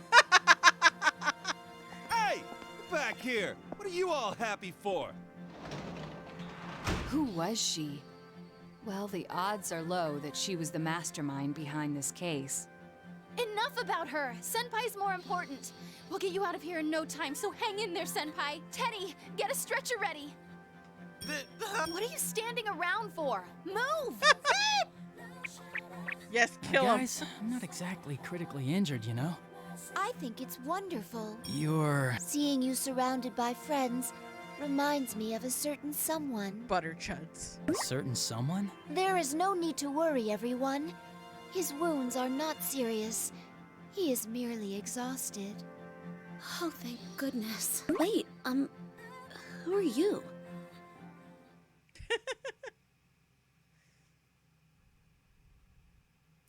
Friends for eternity, loyalty, honesty will stick together through thick or thin. I could have left by a shorter route, but I returned to the school's front gate and looked back at the school. The faces of people I parted with a moment ago are called to mind. Amongst them is a young man's face. I only faced him briefly, yet I recall him with surprising vividness. I'm sure that he will continue to increase his strength of heart. It is a given with so many friends. I am a little bit envious. I turn the pages of the compendium and draw a magic circle in the air. Well then, farewell. I soundlessly pass through it and leave as if melting into the scenery. I close my eyes and my thoughts drift to the past. Elizabeth? Elizabeth, are you listening? You seem lost in thought like that frequently of late. Could this mean that you finally began to be troubled over things, like a normal person? How scathing of you, as usual. Aw. Believe me, sister, I am not as bad as you. What's the matter? My dear sister, I want to tell you a fairy tale. What's this about? In our world, at the far reaches of the Sea of the Soul, there stands a large door. A soul which devoted itself to sealing that door slumbers there. Why did it do such a thing? That soul is risking itself to prevent those who have lost sight of life's brilliance from luring the world to self-destruction. It has become the guardian of the door, of the whole world, in fact. That is a very sorrowful story. My dear sister, do you think I can save that person? I thought it was a fairy tale. It may be impossible alone, but what if I joined forces to do it? This person's friends are capable of miracles at times. This person you speak of, is it... I hope you're not planning to... Oh, don't be silly, my dear sister. I told you, it was only a fairy tale. To a certain degree, all of your stories are like fairy tales. I don't know what's troubling you, but be sure that you don't neglect your duties. And she totally neglected her duties. When I open my eyes again, I'm in the Sea of the Soul, a world where countless bright lights shine like a nebula. Velvet, oh velvet. I began singing a song, but now that I'm here again, I feel a hint of loneliness. I smile inwardly at myself. What happened today was very fruitful for me, though it came with a certain realization. I still don't have anyone in the world outside the Velvet Room that I wish to form a bond with. My lack of hunger for such things may have prevented me from understanding. No, that's not quite right either. Lack of hunger. That's not it. In truth, it was within my power. I was turning my gaze away from it. After all, I didn't begin this journey only to find a means of defeat that monster. I thought by defeating it, I could see him again. To think I was unconsciously afraid of something and keeping my distance from it. That is quite a surprise.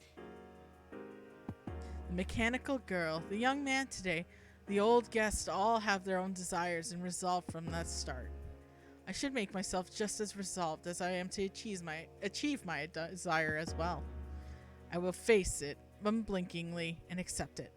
I will admit that the loneliness in me arose from leaving my old residence. The sick feeling of loneliness will surely torment me and cause me to grieve forever. But if I harden my resolve to allow for embracing that pain, I'm certain that my yearning of heart will yield great power.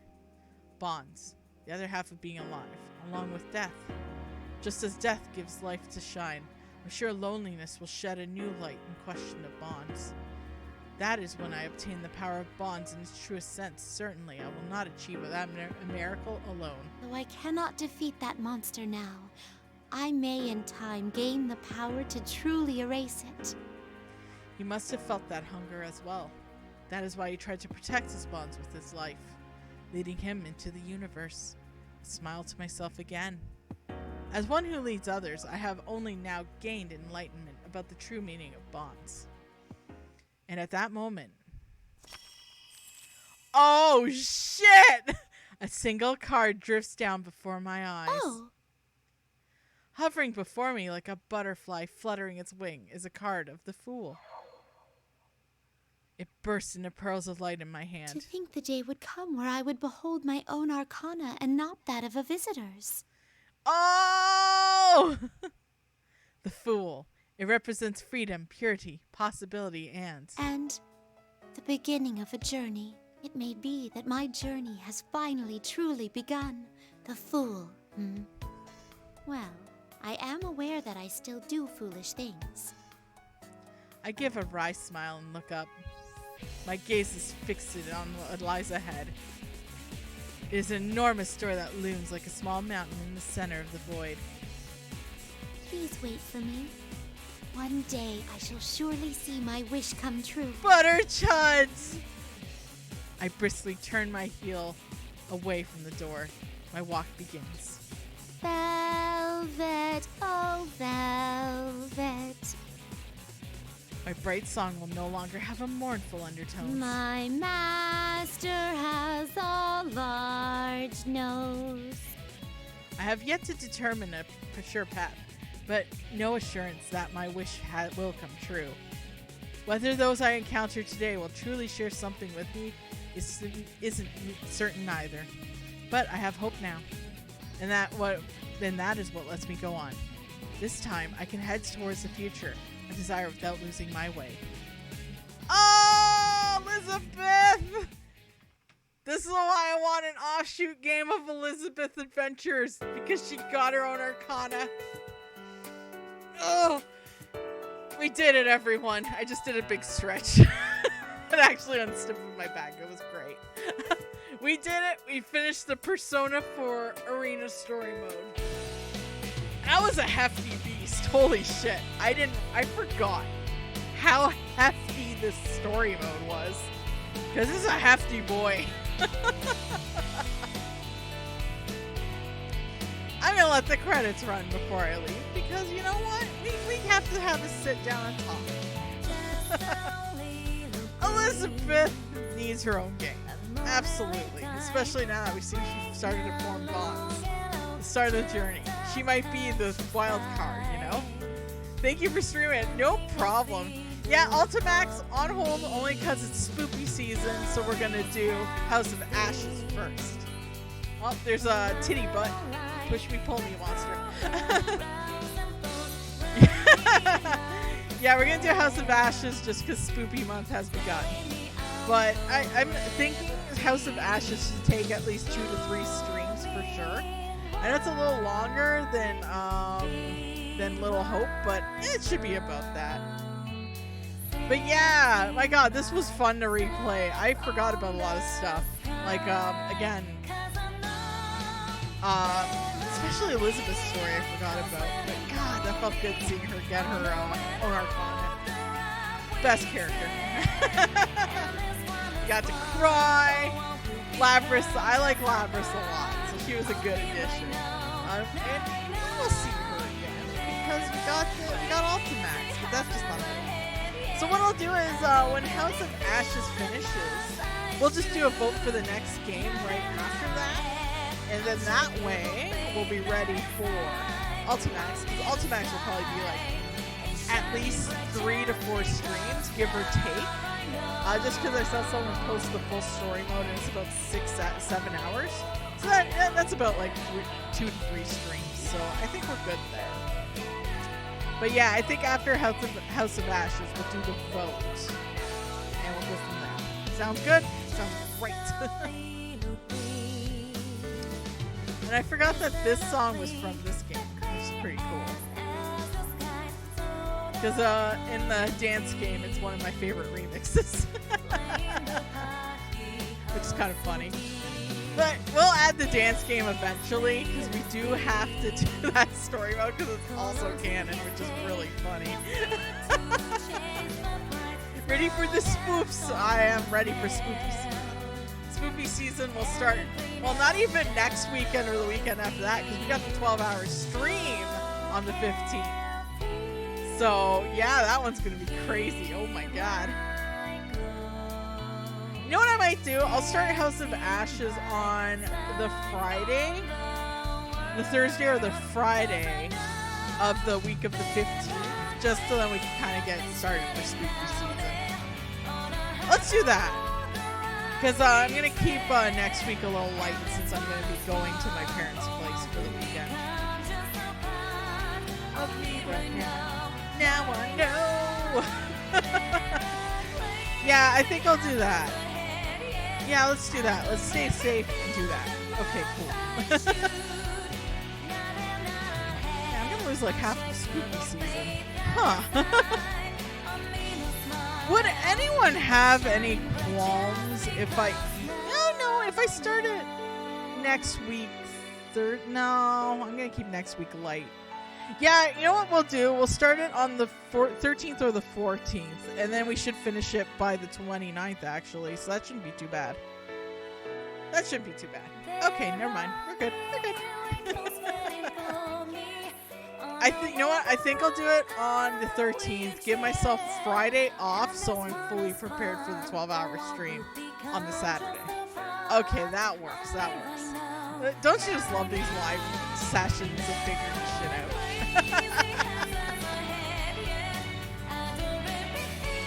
What I might do is just do some smaller games next week, which are spooky themes, of course. Heck, I just might play some Darkstalkers. Now I know. God, what a song.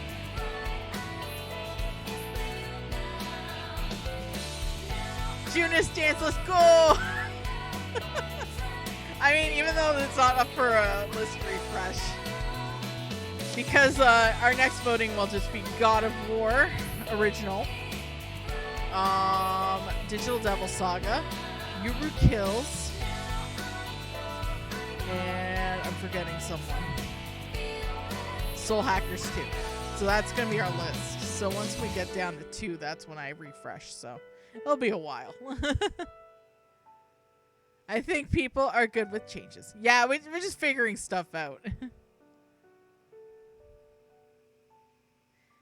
Oh my gosh, we did it though. We hit our goal. We've cleared Persona 4 Arena. The following sponsors were responsible for this program. I forgot they did the sponsorship thing. That's great. All right, everyone. Let's see if anything's unlocked before I do anything else.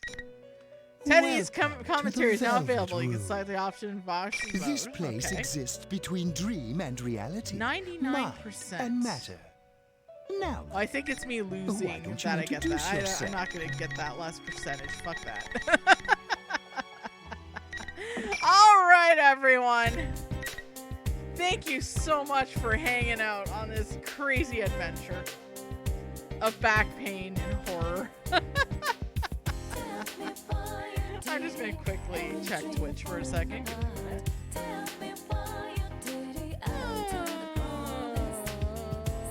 I know who we raid. Okay, everyone, take care. Tomorrow will be more Final Fantasy 12, and that'll be a lot of fun. And I hope to see you tomorrow.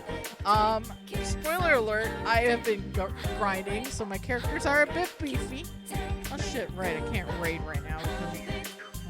Right. I gotta raid from here because I forgot. Oh my god, raid. It won't let me do it unless I'm logged in. Jeez. A beefy fan. He's the beefiest. Okay, everyone. I will see y'all later. Yeah, that was a lot of fun. This was a fun-ass stream, and